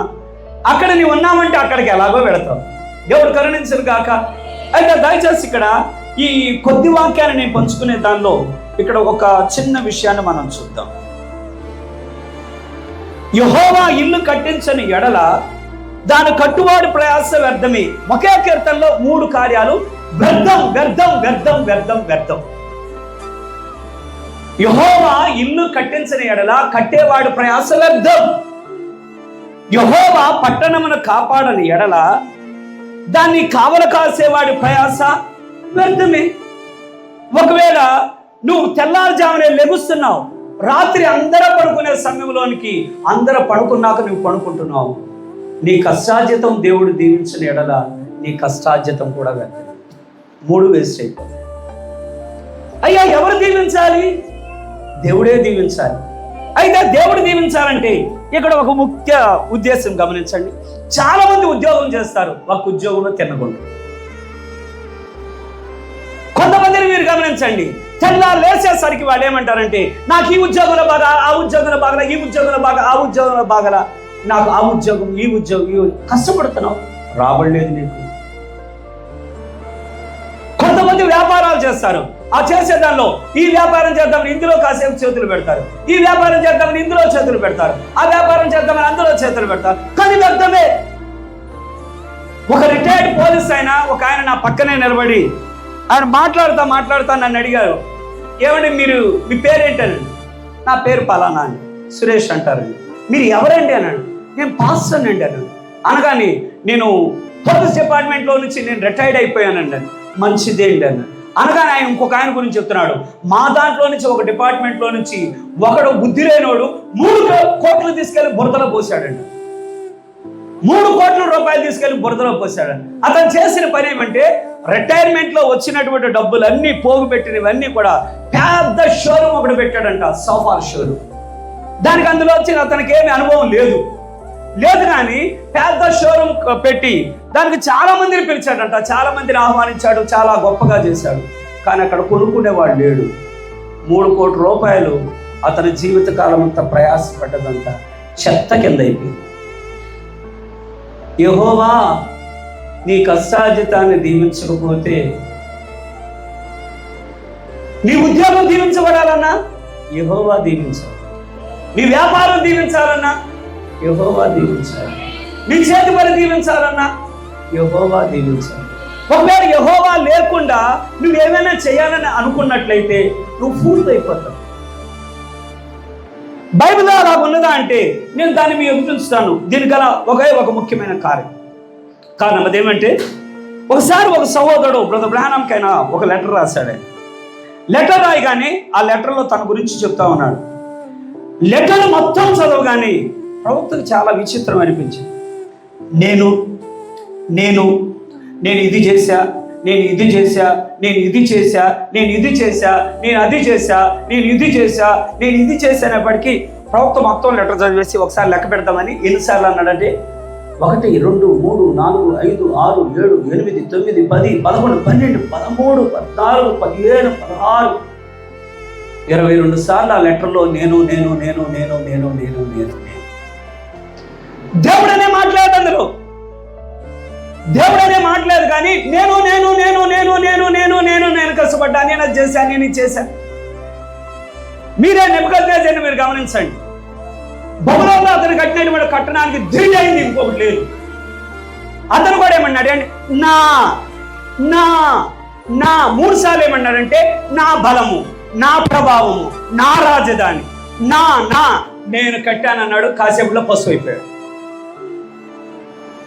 కారణం ఏమంటే ఈ రోజున ప్రజలు ఎలా ఉన్నారంటే ఏదైనా ఒక కార్యం మంచి జరిగితే ఇది దేవుడు చేశాను, దేవుడు చేశాను, దేవుడు చేశాను అనడం లేదు.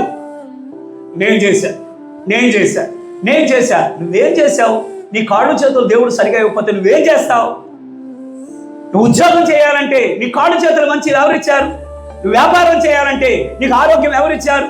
నువ్వు చేతి పని చేయాలంటే నీకు పనులు ఎవరిచ్చారు? కానీ మనం ఏమన్నామంటే దేవుడు ఇది చేశాడు అనడం లేదు కానీ నేను నేను నేను నేను నేను నేను నేను ఒక్కసారి మీరు గమనించండి. నెబుకద్నెజరు ఎప్పుడైతే నేను అనడం ప్రారంభించాడో ఒక్కసారిగా దేవుని యొక్క వాక్యం జ్ఞాపకం చేసి మనిషి అనేది కూడా మర్చిపోయి పశువులాగా కట్టాడు. ఏమైంది? ఒప్పుకూలిపోయిందా లేదా? యోషువ కాలంలో నుంచి మీరు గమనించండి. అతను కూడా కట్టలేదు. ఎరుకో కట్టిన వాడు దాని గుమ్మాలు లేపు కానీ దాని పట్టణాన్ని కట్టగానే వాడి పరిస్థితి అయిపోద్దని తనకు తానే కట్టాడు. గుడిదే. దేవుడు లేకుండా నువ్వు ఏదైనా ఒక కార్యాన్ని చేయాలనుకుంటే నువ్వు వృధా అయిపోతావు. కాబట్టి అక్కడ మనం ఎవరిని పైకెత్తాలంటే దేవుని పైకెత్తాలి. ఆమేన్. ప్రవక్త అంటున్నాడు ఒక విషయంలోకి ఒక ప్రముఖమైనటువంటి ఒక సేవకుడు వచ్చాడు ఒక పట్టణంలో ఒక గొప్ప సేవకుడు. మామూలుగా అతను మామూలు సేవకుడు కాదు కానీ చాలా చాలా ఇంటర్నేషనల్ ప్రీచర్. ఆయన వచ్చేప్పటికి ఆయన కోసం అంతా కూడా ఎక్కడ చూసినా కూడా ఫోటోలు ఫోటోలు ఫోటోలు ఫోటోలు ఫోటోలు ఫోటోలు పెట్టేప్పటికి ప్రవక్త అంటున్నాడు అరే రే రే రే రే అయితే ఈ ఊడు వాళ్ళకి ఏ సక్కర్లేదన్నమాట. ఆ బోధకుడు వస్తే చాలా కారణం ఏమని ఎక్కడ చూసినా కూడా ఆ బోధకుడి ఫోటోలు పెద్ద పెద్ద వేశారంట, పెద్ద పెద్ద ముద్రించారు కానీ యేసుకు స్థలం లేదు. యేసుకు స్థలం లేదు అక్కడ. కాబట్టి ప్రవక్త అంటున్నాడు ఒకవేళ ఈ పట్టణం వారికే కానీ ఆ పెద్ద బోధకుడే కావాలి కానీ వారికి యేసు అక్కరలేదు కాబోలు. యేసు అక్కరలేదు కాబోలు. దేవుడు కరుణించును గాక. దయచేసి మీరు గమనించండి. నేను ఈ కొద్ది వాక్యంలో ఒక ముగించే ముందు మీ కుటుంబ పరిస్థితి ఎలాగున్నదని నేను అడగదలుచుకుంటున్నాను. నేను కొన్ని కుటుంబాలు చెప్తాను, మీరు బైబిల్లో చూడండి. కొన్నేలి ఇంటిని చూడండి. కొన్నేలి ఒక అన్యుడు, విగ్రహారాధికుడు, రోమిడు. 200 మంది దేవతల దాకా పైనే ఉంటారు వాడికి. కానీ అతను ప్రార్థన చేస్తే దేవదూత దిగి వచ్చింది, ప్రేయర్కి ఆన్సర్ వచ్చింది. నీ జీవితంలో నీ ప్రార్థనకు జవాబు వచ్చిందా? నీ ఇంట్లో ఎప్పుడన్నా అటువంటి వాతావరణం కలిగి ఉన్నావా? సరే, దేవుడి యొక్క దేవదూత వచ్చి ఇక పాస్టర్తో పని లేదన్నారా, లేకపోతే పేతురుని పిలిపించమన్నారా? మీరే చెప్పండి. దేవదూత వచ్చి పేతురుని దైవ సేవకుని పిలిపించమన్నారా? అన్ని నేనే చెప్పానికి ఏమి అక్కర్లేదన్నారా? పిలిపించమన్నారు కదా. సరే, అతని ఇంటిని దర్శించడానికి దైవ సేవకుడు. సరే, 3వ కార్యం ఎప్పుడైతే దైవ సేవకుడు ఆ స్థలంలోకి వచ్చి వాక్యం చెప్తున్నాడు, ఆ ఇంటిలోకి పరిశుద్ధాత్మ వచ్చింది. కానీ ఈ రోజున ఇళ్లలోకి పరిశుద్ధాత్మ రావట్లేదు. ఎందుకని రావడం లేదు? ఎందుకని రావడం లేదు ఇళ్లలోనికి? కుటుంబ ప్రార్థనలు లేవు. ఎవరికి వాళ్ళు కుటుంబ బలిపీఠాలు లేవు. కారణం ఏమిటి? ఎవరికి వాళ్ళు. నేను ఈ ఉద్యోగం చేస్తున్నా, నేను ఇటు వెళ్తున్నా, నువ్వు ఈ పని చేసుకో, నువ్వు అటు వెళ్ళు, నువ్వు ఇలా ప్రార్థన చేసుకో, నువ్వు అలా ప్రార్థన చేసుకో, నువ్వు ఇలా చేసుకో. ఒక కుటుంబ ప్రార్థన లేకుండా యూనిటీ ఒక కుటుంబంలో ఎలా వస్తుంది? భార్యాభర్తలు కలిసి మేము ఉంటున్నామని చెప్పేవాడు ఖచ్చితంగా మీరు సంతోషంగా ఉన్నాం పాస్టర్ గారు అని చెప్పేవాళ్ళు ఎంతమంది ఉన్నారు ఇక్కడ? మొత్తం గొడవలే. బయటకి యాక్టింగ్ ఎక్కువ, యాక్టర్లు ఎక్కువండి. ఇలాగన్నా నేను ఏమనుకోవద్దు. బయటకు వచ్చినప్పుడు మాత్రం చాలా చాలా చాలా అసలు ఎంతగా అంటే వాళ్ళ ఫోటోలు దానిలో కూడా పెడతారు యూట్యూబ్లో. భార్య భర్తలు భుజాల మీద వేసుకున్నట్టు, బుద్ధులు పెట్టినట్టు, ఎట్లా పెట్టినట్టు. ఇంట్లో ఏముండదు, అంతా డోపి. మీరున్నారా లేదా? ఈ షో ఎక్కడ ఉండాలి? ఇంట్లో ఉండాలి, వీధిలో కాదు ఉండాల్సి. అవునా కాదండి? కానీ లేదండి. ఎందుకని లేదంటే కనీసం వాళ్ళు పడుకునే పడక దగ్గరికి వెళ్ళేప్పటికీ భార్య ఈ పక్కకు తిరిగి ఆయన సెల్ ఫోన్ ఎత్తుకోవడమే సరిపోతుంది, ఆయన ఆ పక్కకు తిరిగి ఇది ఎత్తుకోవడమే సరిపోతుంది. పడక దగ్గర కూడా ఏకత్వం లేదు ఇళ్లలో. యవనస్తులుగా ఉంటారు, కనీసం మీరు కలిసి జీవించి ఎన్ని రోజులు అయిందంటే ఫోన్తోనే సరిపోతుంది, ఫోన్తోనే బతుకులు సరిపోతుంది. పగలంతారేమో బయట ఒకటి తిరుగుతున్నారు, పగలంతా ఇంకొకటి ఒక పనిలో ఉంటున్నాం. కానీ రాత్రికి వచ్చేవాడికి కుటుంబ ప్రార్థన అనేది లేదు. 2 పాటలు పాడడానికి శ్రద్ధ లేదు, 2 అధ్యాయాలు చదవడానికి శ్రద్ధ లేదు. అంతా ఎలాగా ఫ్యాషన్ అయిపోయినదంటే ఈ క్యాలెండర్లో వస్తుంది, ఈరోజు పలానా డేట్, యెహోవా నిన్ను దీవించి కాపాడు, ఆమేన్, ఈరోజు వాక్యం చదివించి అయిపోయింది. బైబిల్ ఏం చెప్తుంది? యెహోవా యొక్క ధర్మశాస్త్రంలో దివారాత్రములు దాన్ని ధ్యానించేవాడు ధన్యుడు. కానీ ధ్యానించేవారు ఏరి కనీసం దేవుని యొక్క సన్నిధికి వచ్చేటప్పుడు బైబిల్ కూడా తెచ్చేవాడు లేరు. ఇక్కడ ఎంతమంది బైబిల్ కలిగి ఉన్నారు? అన్నా నేను ఏమనుకోవద్దు, క్రైస్తవులు కానివాడిని వదిలేద్దాం.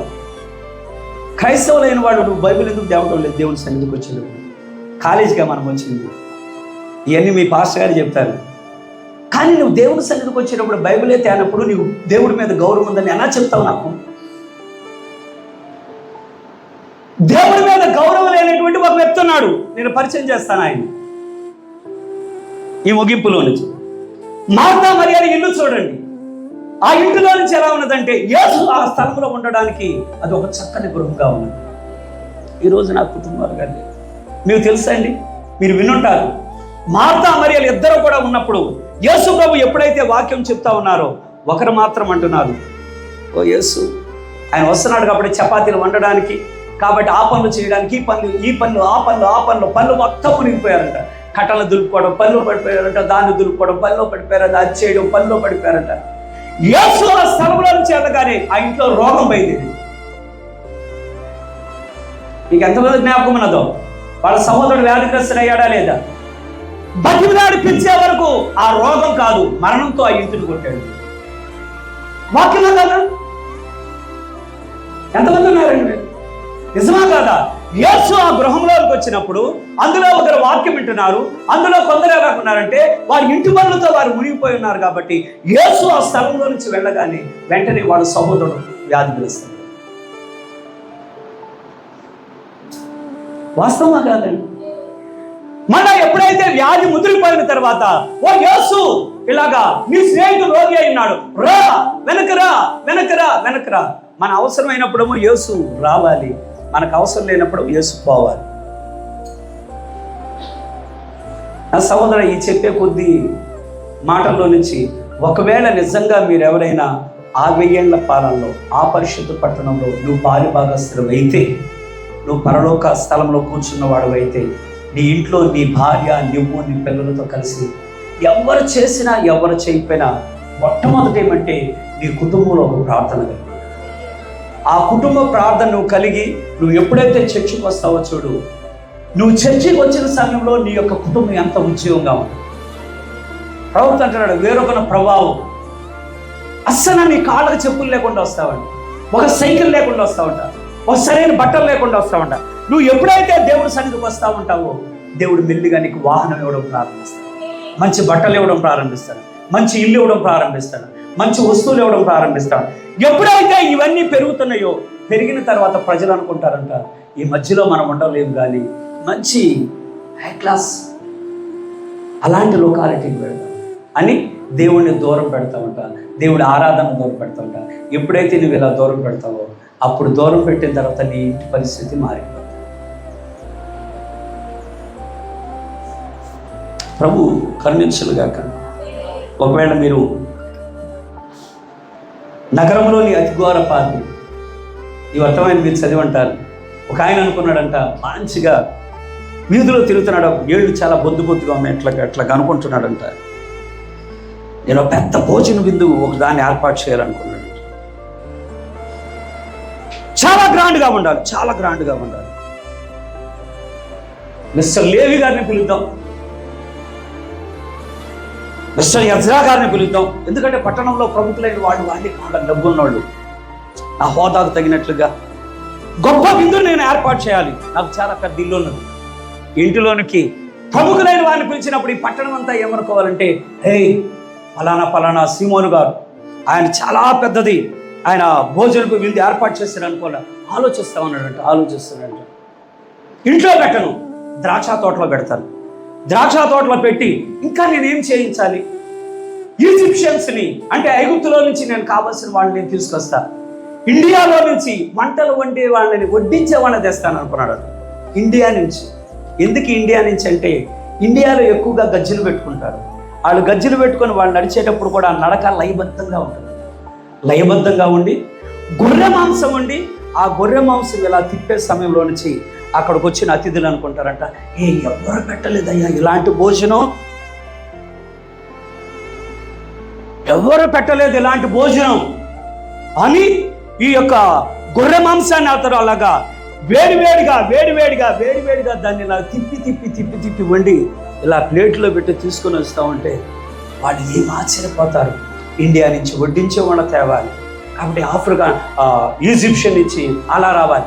బయట ఎవరైనా రాగానే వాళ్ళు కాళ్ళు పెట్టే పని లేదు కాబట్టి వాళ్ళలో నుంచి ఎవరైనా ప్రముఖమైన ఒక పని వాళ్ళు వెళ్ళి అయ్యా మీ రథం నాకు ఇవ్వండి, మీరు వచ్చేలోపు నేను తుడిచిపెడతానని ఆ రథాలు తీసుకొని వాళ్ళు అలాగా వెళ్ళి ఆ రథాలంతా కూడా కడిగి శుభ్రం చేయాలి అనుకున్నాడంటే ఇంకా నేను ఎలా గ్రాండ్గా చేయాలి,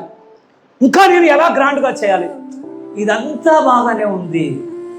నేను లేవి గారిని పిలుస్తాను, నేను పలానా యజ్రా గారిని పిలుస్తాను, పలానా ఆయన పిలుస్తా, ఆ ధనవంతుడిని పిలుస్తాను, కానీ ఒక ప్రత్యేకత ఉండాలి. ఏం చేయాలి ఏదైనా ఒక ప్రత్యేకత ఈ పట్టణం అంతా నన్ను చెప్పుకోవాలి. ఆ బోధకుడైన యేసుని పిలిస్తే ఆయన వెనకాల చాలా మంది పడతా ఉంటారు, ఆయన పిలిపిద్దాం. ఇట్లా పని ఉండి పిలిచి ఎక్కడున్నాడో యేసు అతన్ని నేను రమ్మన్నానని చెప్పి అతనికి ఆహ్వాన పత్రిక ఇచ్చేసిరా. 2 రోజులు ఎతికారంటే యేసు ప్రభు కోసం. అతను వెళుతున్నాడంటే వెళ్ళేప్పటికి ఏమిటి ఇక్కడే కోటాలు అయిపోయినాయండి. ఆయన ఆ ఊరు వెళ్ళారంట, పరుగున ఇంకో ఊరు వెళ్ళారంట. అరే ఆయన మొన్న ఇక్కడే ఉన్నారండి ఫలానా ఊరేళ్ళు. 2 రోజుల వరకు తిరిగాడు. ఏదేమైనా మళ్ళీ ఇంటికి వెళ్తే నా యజమాని ఊరు కూడా అది చాలా గ్రాండ్గా ఏర్పాటు చేసినటువంటి విందు. మరి ఆ విందులోనికి మేము వెళ్ళకపోతే ఎలాగా, ఆయనకు చెప్పాల్సిందే అనేప్పటికీ అక్కడ కూటం జరుగుతుంది. యేసు ప్రభు వాక్య పరిచయం చేస్తున్నారంట. మొత్తం అంతా కూడా అక్కడ ఉన్నారు. ప్రేయర్ కోసం అక్కడ ఒక పక్కన రోగులు ఉన్నారంట. రోగులు ఉండేప్పటికీ రావడమే వెళ్తా పట్మని తగిలాడంట సీమోను పేతురు దగ్గర. ఒకసారి ఏమిటి మీరు ఎవరంటారు? నా పేరు పేతురు అంటారండి. అలాగా ఏం లేదు, బోధకుడితో చెప్పి కొంచెం మా యజమాని, మా ధనికుడైనటువంటి యజమాని ఆయన భోజనానికి రమ్మంటున్నారు కాబట్టి ఈ ఆహ్వాన పత్రిక ఆయనకి ఇవ్వాలి. ఆగండి, ఒక నిమిషం ఆగండి. బోధకుడా నీకోసం పలానా ఆయన ఆహ్వాన పత్రిక పంపాడు నీకోసం, నువ్వు రావాలని ఏదేమైనా, కానీ నువ్వు ఒప్పుకోదు. ఆ వ్యక్తి సరైనవాడు కాదు, నేను అవమానపరుస్తాడు. అతనికి డబ్బు ఉన్నోళ్ళంటేనే ఇష్టం, సామాన్యులంటే అతనికి ఇష్టం ఉండదు. దయచేసి బోధ కూడా ఒప్పుకోవద్దు. కానీ ప్రవక్త అంటున్నాడు, యేసుని ఎవరైనా అడిగితే మాత్రం వద్దండి అంటారు. మీ ఇంటికి నేను వస్తానంట. ఎవరైనా ఉన్నారా? మా ఇంటికి రండి అనేవాడు ఉన్నారా? అబ్రహాం అడిగాడా? రండి ప్రభువా, నా ఇల్లు దాడిపోవద్దయ్యా, నా ఇంటికి రండి అయ్యా. ఎందుకని లోతు ఇంటికి వెళ్ళలేకపోయాడు? ఎందుకని లోతు ఇంటికి వెళ్ళలేకపోయాడు? సరే, ఏది ఏమైనా సరే నేను మాట ఇచ్చాను కాబట్టి ఆ మాట చొప్పున నేను వెళ్ళాలన్నాడంట.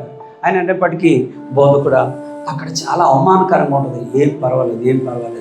అతను అనుకున్నాడంట, ఏది ఏమైనా సరే అతను వచ్చేప్పటికి అంతా కూడా ఈ భోజనం ఏర్పాట్లో యేసు వచ్చాడా, ఆ నజరేయుడైన యేసు వచ్చాడని అందరూ కూడా గొప్పగా చెప్పుకుంటారు. ఈ విందంతా కూడా సూపర్గా విజయవంతం అవుద్ది అనుకున్నట్టుగానే ద్వారం దగ్గర పెట్టారంట. రథాలు కడిగేవాళ్ళు ఒకడు, లోపల తీసుకెళ్లే వాళ్ళు ఒకడు, ఇలా చేసేవాళ్ళు, వడ్డించేవాళ్ళు ఒకడు, ద్రాక్షరసం ఇచ్చేవాళ్ళు ఒకడు. అనుకున్నట్టుగానే ప్రతిదీ అనుకున్నాడంట. స్పెషల్గా ఉండాలి. కట్టన్లు ఇక్కడే మన కాదు, పలానా స్థలంలోంచి వేరే దేశంలోంచి కట్టన్ చేయించాడు. వారికి పరుపులు ఇక్కడ ఈ దేశంలో కానీ ఆ దేశంలోంచి తింటాడు. బాగా గుమ్మలాడి పేదోడు ఒక్కడంటానికి లేదన్నాడు. ఏ పేదోడు భోజనానికి రావడానికి లేదు. అందరూ కూడా డబ్బున్నోళ్ళు రావాలని అందరినీ డబ్బున్నోళ్ళు పిలిస్తే బయట ఉన్నాడు అక్కడెక్కడ భోజనాలు ఏర్పాటు చేశారయ్యా. అంతా కూడా పెద్ద రథాల మీద వస్తున్నారు, పెద్ద గుర్రాల మీద వస్తున్నారు. వాసన మాత్రం గుమాయించిపోతుంది. అయ్యో అనుకున్నారంట. అప్పుడే యేసు ప్రభు వస్తున్నారంట. ఆయన అవన్నీ మట్టి రోడ్లు, ఆ మట్టి రోడ్ల నుంచి పశువులు వెళ్ళి అవన్నీ ఇవన్నీ మీకు తెలుసు ఈ రోడ్లు ఎలా ఉంటాయి. ఇదంతా కూడా బురద కొట్టుకుపోయి ఉంటే రావడం దీనుడిగా వచ్చేప్పటికీ ఎవరైనా ఆహ్వానిస్తారనుకునేప్పటికీ ఆహ్వానం చెప్పేవాళ్ళేనంట. మిగతా వాళ్ళు మాత్రం అయ్యా మీ రథం ఇవ్వండి అక్కడ పెడతామన్నా, మీ గుర్రం ఇవ్వండి మేము అక్కడ కడతామన్నా అని మొత్తాన్ని లోపల తీసుకొస్తున్నారంట. ఆయన చాలా దీనుడిగా వచ్చాడు. చాలా దీనుడిగా వచ్చి ఆయన అదే స్థలంలో నుంచి ఆయన అక్కడ కూర్చున్నాడు. బలి చేశాం ఆయన, అదే చేశాం. ఏదేమైనా సరే పెద్ద కూటంలో బలిగా అవమానించాం ఆయన, మామూలుగా అవమానించలేదు. కానీ ఈ రోజున మనం చాలామంది ఏమనుకుంటున్నామంటే ఆ రోజున అక్కడ ఆ పరిసేడు చేసిన దానికంటున్నాం, ఈరోజు నీ ఇంట్లో కూడా అదే స్థితి కలుగుతుంది. నువ్వు అన్నింటికీ సమయం ఇస్తున్నావు, అందరికీ సమయం ఇస్తున్నావు, నీ ఇంట్లో యేసు గౌరవం లేదు. గౌరవం లేదు ఇళ్లలో. బైబిల్లో అక్కడ విన్నదాన్ని బట్టి ఇక నేను మిగతా చెప్పాల్సిన పని లేదు. అక్కడ విన్నదాన్ని బట్టి మనం ఏమంటున్నామంటే అన్నిటికీ మొదటి స్థానం ఇచ్చారంట, కానీ యేసు ప్రభువుకు మాత్రం మొదటి స్థానం ఇవ్వలేదు. తీసుకొచ్చి అటకమే పెట్టినట్టు మూలకు నెట్టాడు. కనీసం చర్చికి వచ్చినప్పుడు మాత్రమే బైబిల్ పట్టుకొని వస్తారు, తర్వాత ఈ బైబిల్ ఎక్కడ ఉంటుందో తెలియదు.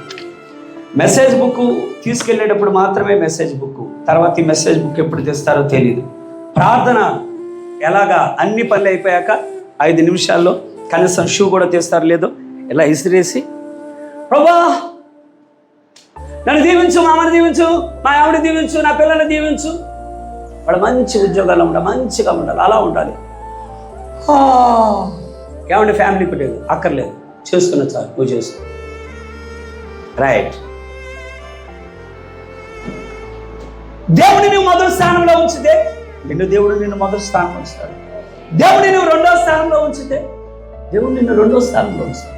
దేవుడిని నువ్వు 3వ స్థానంలో ఉంచితే దేవుడు నిన్ను 3వ స్థానంలో ఉంచుతాడు. దేవుడు నిన్ను అటకెక్కిస్తే నిన్ను కూడా అటకెక్కిస్తాడు. నీ ఇల్లు ఎలా కట్టబడుతుంది, నీ ఇంటి అనుభవం ఏంటి, జక్కయ్య మీరు గమనించండి. అతను ఒకప్పుడు వరకు తెలిసి తెలియకుండాన్నాడు, కానీ ప్రభు అన్నాడు నేను ఇంటికి రావడం. కొన్నేళ్ళ ఇల్లు చూడండి, మార్తా మరియల ఇల్లు చూడండి, ఫిలిప్పు ఇల్లు చూడండి. వాడి ఇల్లు ఎలాగున్నాయంటే దేవుని యొక్క కార్యాలతో, దేవుని యొక్క అద్భుతాలతో వాడి ఇల్లు నిండిపోయింది. మరి నీ ఇంట్లో అలాంటివి ఉన్నాయా? మనమేమనుకుంటున్నామంటే మన ఇళ్లలో తెచ్చుకున్న వస్తువులు చూసుకొని నేను అక్కడి నుంచి తెప్పించా, ఇక్కడి నుంచి తెప్పించా, దాని నుంచి తెప్పించా. ఎవరికండి ఇవి? నీ వెనకాల వస్తాయా? ఇవన్నీ నువ్వు ఇంకొకటి వదిలేయాల్సిందే. కానీ నువ్వు తీసుకొని వెళ్ళేది పరిశుద్ధాత్మ నువ్వు కలిగి లేకుండా ఆ 1000 ఏళ్ల పాలనకి ఎన్నడూ వెళ్ళదు. దేవుడు కరుణించను గాక. యెహోవా దీవించకపోతే ఇల్లైనా, యెహోవా దీవించకపోతే పట్టణమైనా, యెహోవా దీవించకపోతే నీ ఉద్యోగమైనా, నీ వ్యాపారమైనా, నీ చేతి పనైనా వ్యర్థమే. కానీ దేవుడే అన్నిటినీ స్థాపించువాడు. దేవుడు దీవించను గాక. ఈ కొద్ది మాటలు ఎంతమంది ఆమెనంటున్నారు? ఎంతమంది మీ గృహాల్లో దేవుడు మొదటి స్థానం? నువ్వు మొదటి స్థానం ఇచ్చావా? దేవుడి నిన్ను పైకెత్తితే దెబ్బగలిగిన వాడాడు, అంతగా దేవుడు దీవిస్తాడు. ఇది కేవలం ఎవరి చేతిలో ఉన్నదంటే మీ చేతిలోని. మీ ఆశీర్వాదం మీ చేతిలోని, మీ కుటుంబం మీ చేతిలో ఉన్నది. అవును ప్రభా, నేను ఒక్కడే కాదు, నా భార్య, నా బిడ్డలు, మేమందరం కూడా దేవుని రాజ్యానికి సిద్ధముగా ఉండాలి. దేవుడి కొద్ది మాటలు దీవించను గాక. నీ కాపరికి అప్పగిస్తున్నా. God bless. దేవుడు అనుగ్రహించిన ఈ దివ్యమైన వాక్యాలను బట్టి మరొకసారి నమ్మకం కూడా అందరూ మరి వాక్యాన్ని బట్టి సంతోషించున్నారని విశ్వసిస్తూ ఉన్నాను. హల్లెలూయా, హల్లెలూయా, హల్లెలూయా, హల్లెలూయా, హల్లెలూయా, హల్లెలూయా, హల్లెలూయా, హల్లెలూయా, హల్లెలూయా. స్తోత్రములు, స్తోత్రములు, స్తోత్రములు, స్తోత్రములు తండ్రి. అవును ప్రభువా, యేసయ్య సమస్తాన్ని ప్రభా దీవించువాడవు నీవు ప్రభా, ఆశీర్వదించువాడవు ప్రభా, మా పొలములను దీవించువాడవు తండ్రి, మా మందలను దీవించువాడవు ప్రభువా. యేసయ్య మా పిండి పిసుకు తోచెలను దీవించువాడవు తండ్రి ప్రభువా. యేసయ్య మా పనులను దీవించువాడవు తండ్రి, మా ప్రయాణాలను దీవించువాడవు ప్రభా, మా సమస్త జీవితాలను ప్రభా యేసయ్య ఆశీర్వాదకరముగా మార్చువాడవు నీవు ప్రభా. యేసయ్య ఆశీర్వదించవలసిన వాడు నీవు తండ్రి. నీవు ఆశీర్వదించిందే మా గొప్ప దేవుడా ప్రభువా. యేసయ్య ఆ ఫలమును ప్రభా మేము పొందుకోలేము తండ్రి, ఆ ఫలమును ప్రభా మేము ఆనందించలేము ప్రభా. ప్రభువా యేసయ్య ఆ ఫలమును ప్రభా మేము అనుభవించలేము తండ్రి. మేము అనుభవించినట్లు ప్రభా దీవించవలసిన వాడు నీవు ప్రభా. యేసయ్య స్తోత్రములు. అటువంటి ఆశీర్వాదకరమైన జీవితములుగా ప్రభా మా జీవితములు ఉండగలుగుటకు తండ్రి ప్రభుత్వం పెంచండి ప్రభా. అటువంటి స్థితికి మేము రాగలుగుటకు తండ్రి సహాయము దయచేయండి ప్రభా. హల్లెలూయా, హల్లెలూయా, హల్లెలూయా, హల్లెలూయా. స్తోత్రములు, స్తోత్రములు, స్తోత్రములు, స్తోత్రములు, స్తోత్రములు, స్తోత్రములు, స్తోత్రములు. వందనములు తండ్రి, వందనములు యేసు, వందనములు ప్రభా. హల్లెలూయా, హల్లెలూయా, హల్లెలూయా, హల్లెలూయా. స్తోత్రములు, స్తోత్రములు, స్తోత్రములు, స్తోత్రములు, స్తోత్రములు, స్తోత్రములు, స్తోత్రములు తండ్రి, స్తోత్రములు ప్రభా. ఆరాధింతును హల్లెలూయా, ఆరాధింతును హల్లెలూయా, ఆరాధింతును హల్లెలూయా, ఆరాధింతును హల్లెలూయా.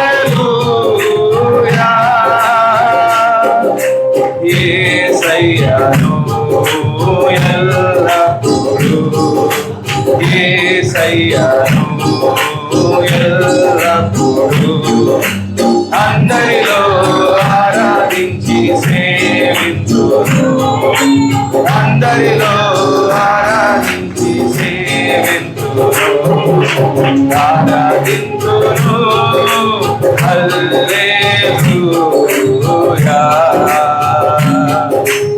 ఆరాధించును హల్లెలూయా.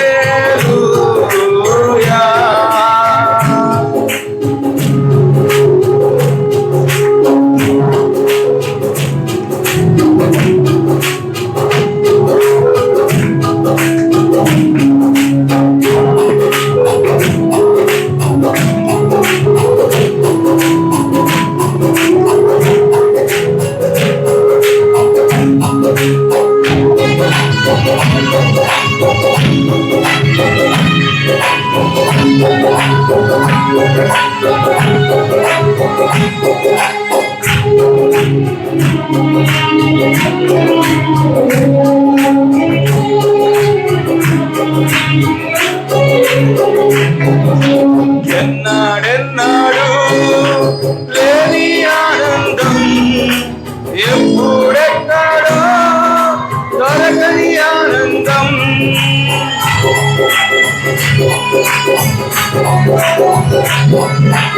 ఎన్నాడెన్నాడు లేని ఆనందం, ఎప్పుడెక్కడో దొరకని ఆనందం. నా యేసులోనే నే పొంది ఉన్నాను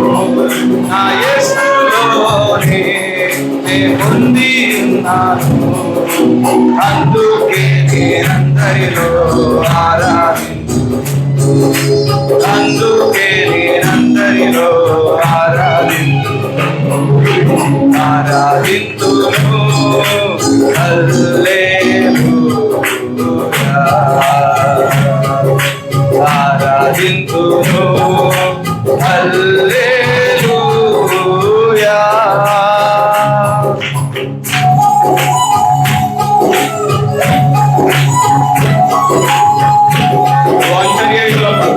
మాకు తోడుగా ఉండిన దేవుడు, కంటి పాప వలె మమ్మల్ని కాల్చిన దేవుడు తండ్రి. నీవు ఒంటరి కాపు, నేను నీ పక్షాన ఉన్నానని మా కొరకు మాట్లాడిన దేవుడు. హల్లెలూయా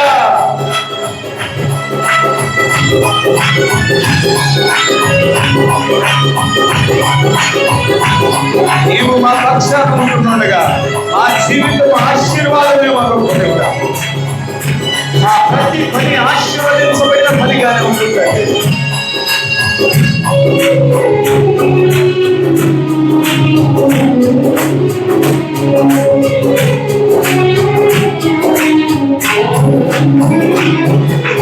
ఒంటరినై నేను ఉండినప్పుడు కంటి పాప వలె నన్ను కాచెను.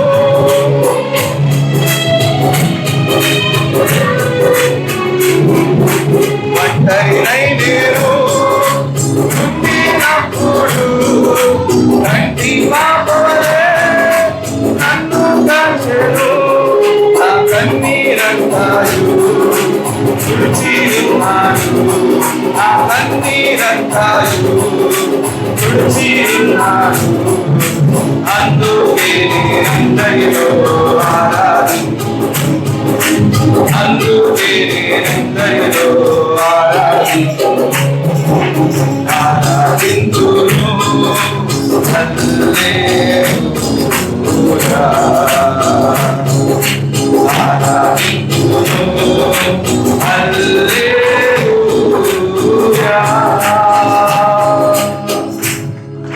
అవును ప్రభువా, ఒంటరిగా ఉండినప్పటికీ మా గొప్ప దేవుడా, ప్రభువా అందరి మధ్యలో ఉండినప్పటికీ మా గొప్ప దేవుడా, నిన్ను ఆరాధించడానికి మా గొప్ప దేవుడా, నిన్ను స్తుతించడానికి మా గొప్ప దేవుడా, నిన్ను గణపరచడానికి మా గొప్ప దేవుడా. ప్రభువా మేము ఇష్టపడుతున్నాము తండ్రి, ఎందుకంటే నీవే మా పోషకుడు ప్రభువా, నీవే మా సంరక్షకుడు తండ్రి, నీవే ప్రభా మా సమస్తాన్ని ప్రభా మాకు అనుగ్రహించువాడు మా గొప్ప దేవుడా.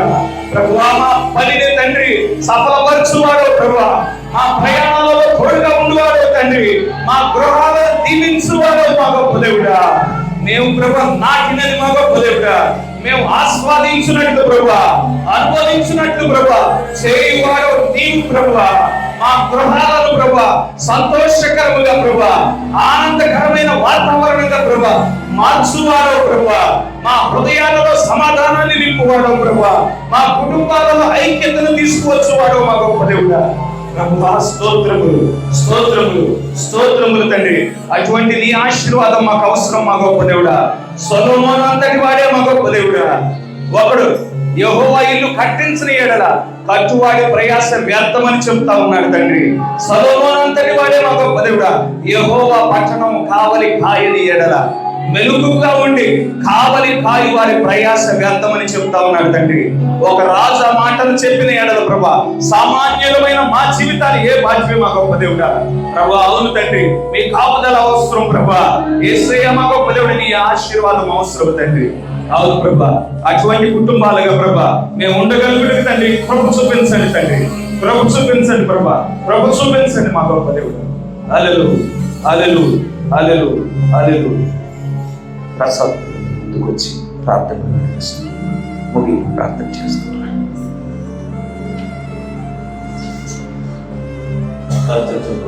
మా పనులు మీ బహున్నతమైన కృపను బట్టి ఆయన బట్టి వందనాలు. అయ్యా మా ప్రశస్తమైన సహోదరుడు పండగ, మా ప్రశస్తమైన సహోదరి నిర్మలగారిని వారి ప్రియమైన పిల్లలను నీవు ప్రేమించిన ఆయన, వారిని అనుగ్రహించిన నూతన బ్రహ్మను బట్టి వందనాలు. అయ్యా బ్రహ్మలో ఇతను బట్టి కావలసిన సంస్థ మనం గ్రహించండి. దేవా గృహంలో ప్రభా ప్రతి స్థలమును మీరు పరిశుద్ధపరచండి. దేవా ఆయన శ్రేష్టమైనటువంటి పదార్థముల చేత ఆయన ఆ గృహమును నింపమని వేడుకుంటున్నాం ప్రభా. నీతిమంతుల ప్రారంభము వినబడుచున్నది రక్షణ సంగీత సునాదమని భక్తుడు సెలవిచ్చినట్లుగా ప్రభా. అయ్యా మీ కుమారుని యొక్క గృహంలో ప్రభా ఇంకను రక్షణ సంగీత సునాదము వినబడినట్లుగా ప్రభు చూపండి. అయ్యా ప్రతి దినము ఆ గృహాన్ని దయచేసి దర్శించండి. ఆ గృహంలో మీరే సింహాసనం వేసుకొని ప్రభా అయ్యా గృహంలో మీరే పరిపాలించండి.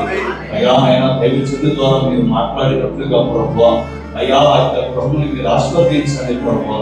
అయ్యా చిన్న ప్రవక రాజ్యముగా గృహాన్ని మార్చమని వేడుకుంటున్నాం.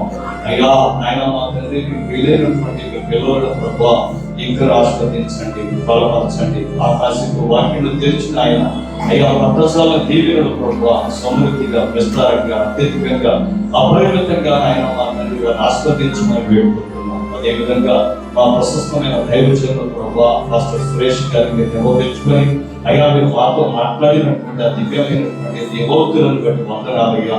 అయ్యా వ్యర్థపడినటువంటి వాక్యము నూరంతలుగా కలిగించమని వేడుకుంటున్నాం.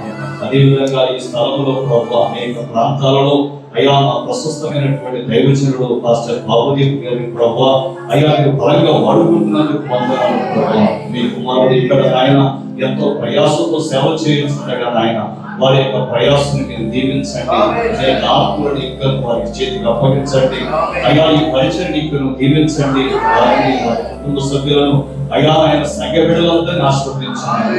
అయ్యా ఈ కూటమును ప్రభా ఆయన మా తండ్రి అయ్యా మా అందరికి ఆశీర్వాదకరంగా మీ నామ మహిమాత్మై జరిగించినందుకు మీకు లెక్కలేని కృతజ్ఞతలు స్తుతులు చెల్లిస్తూ నేను అడిగిన వారి నెలలను ప్రభువైన యేసుక్రీస్తు నామములో పొంది ఉన్నామని విశ్వసిస్తూ ప్రభువైన యేసుక్రీస్తు ప్రశస్తమైన నామములో అడిగి వేడుకొని పొంది ఉన్నాము తండ్రి.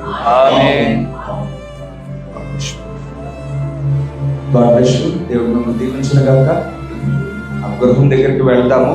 మరి మొదటిగా మరి అది దేవుని నామం పేరిట ప్రతిష్ఠించి మరి ప్రారంభోత్సవం చేసి ఆ తర్వాత ఎదరొండిన స్థలంలో భోజన ఏర్పాట్లు చేశారు. ఆ తర్వాత మరి ఏర్పాటు చేయబడిన విందును ఆరగించి వెళ్ళవలసిందిగా ప్రభు నామం పేరిట కోరుతా ఉన్నాను. మరి మొదటైతే మరి గృహం దగ్గరికి వెళ్దాము. మరి సంఘమంతా అక్కడ ఉండవలసిందిగా ప్రభు నామం పేరిట కోరుతా ఉన్నాను.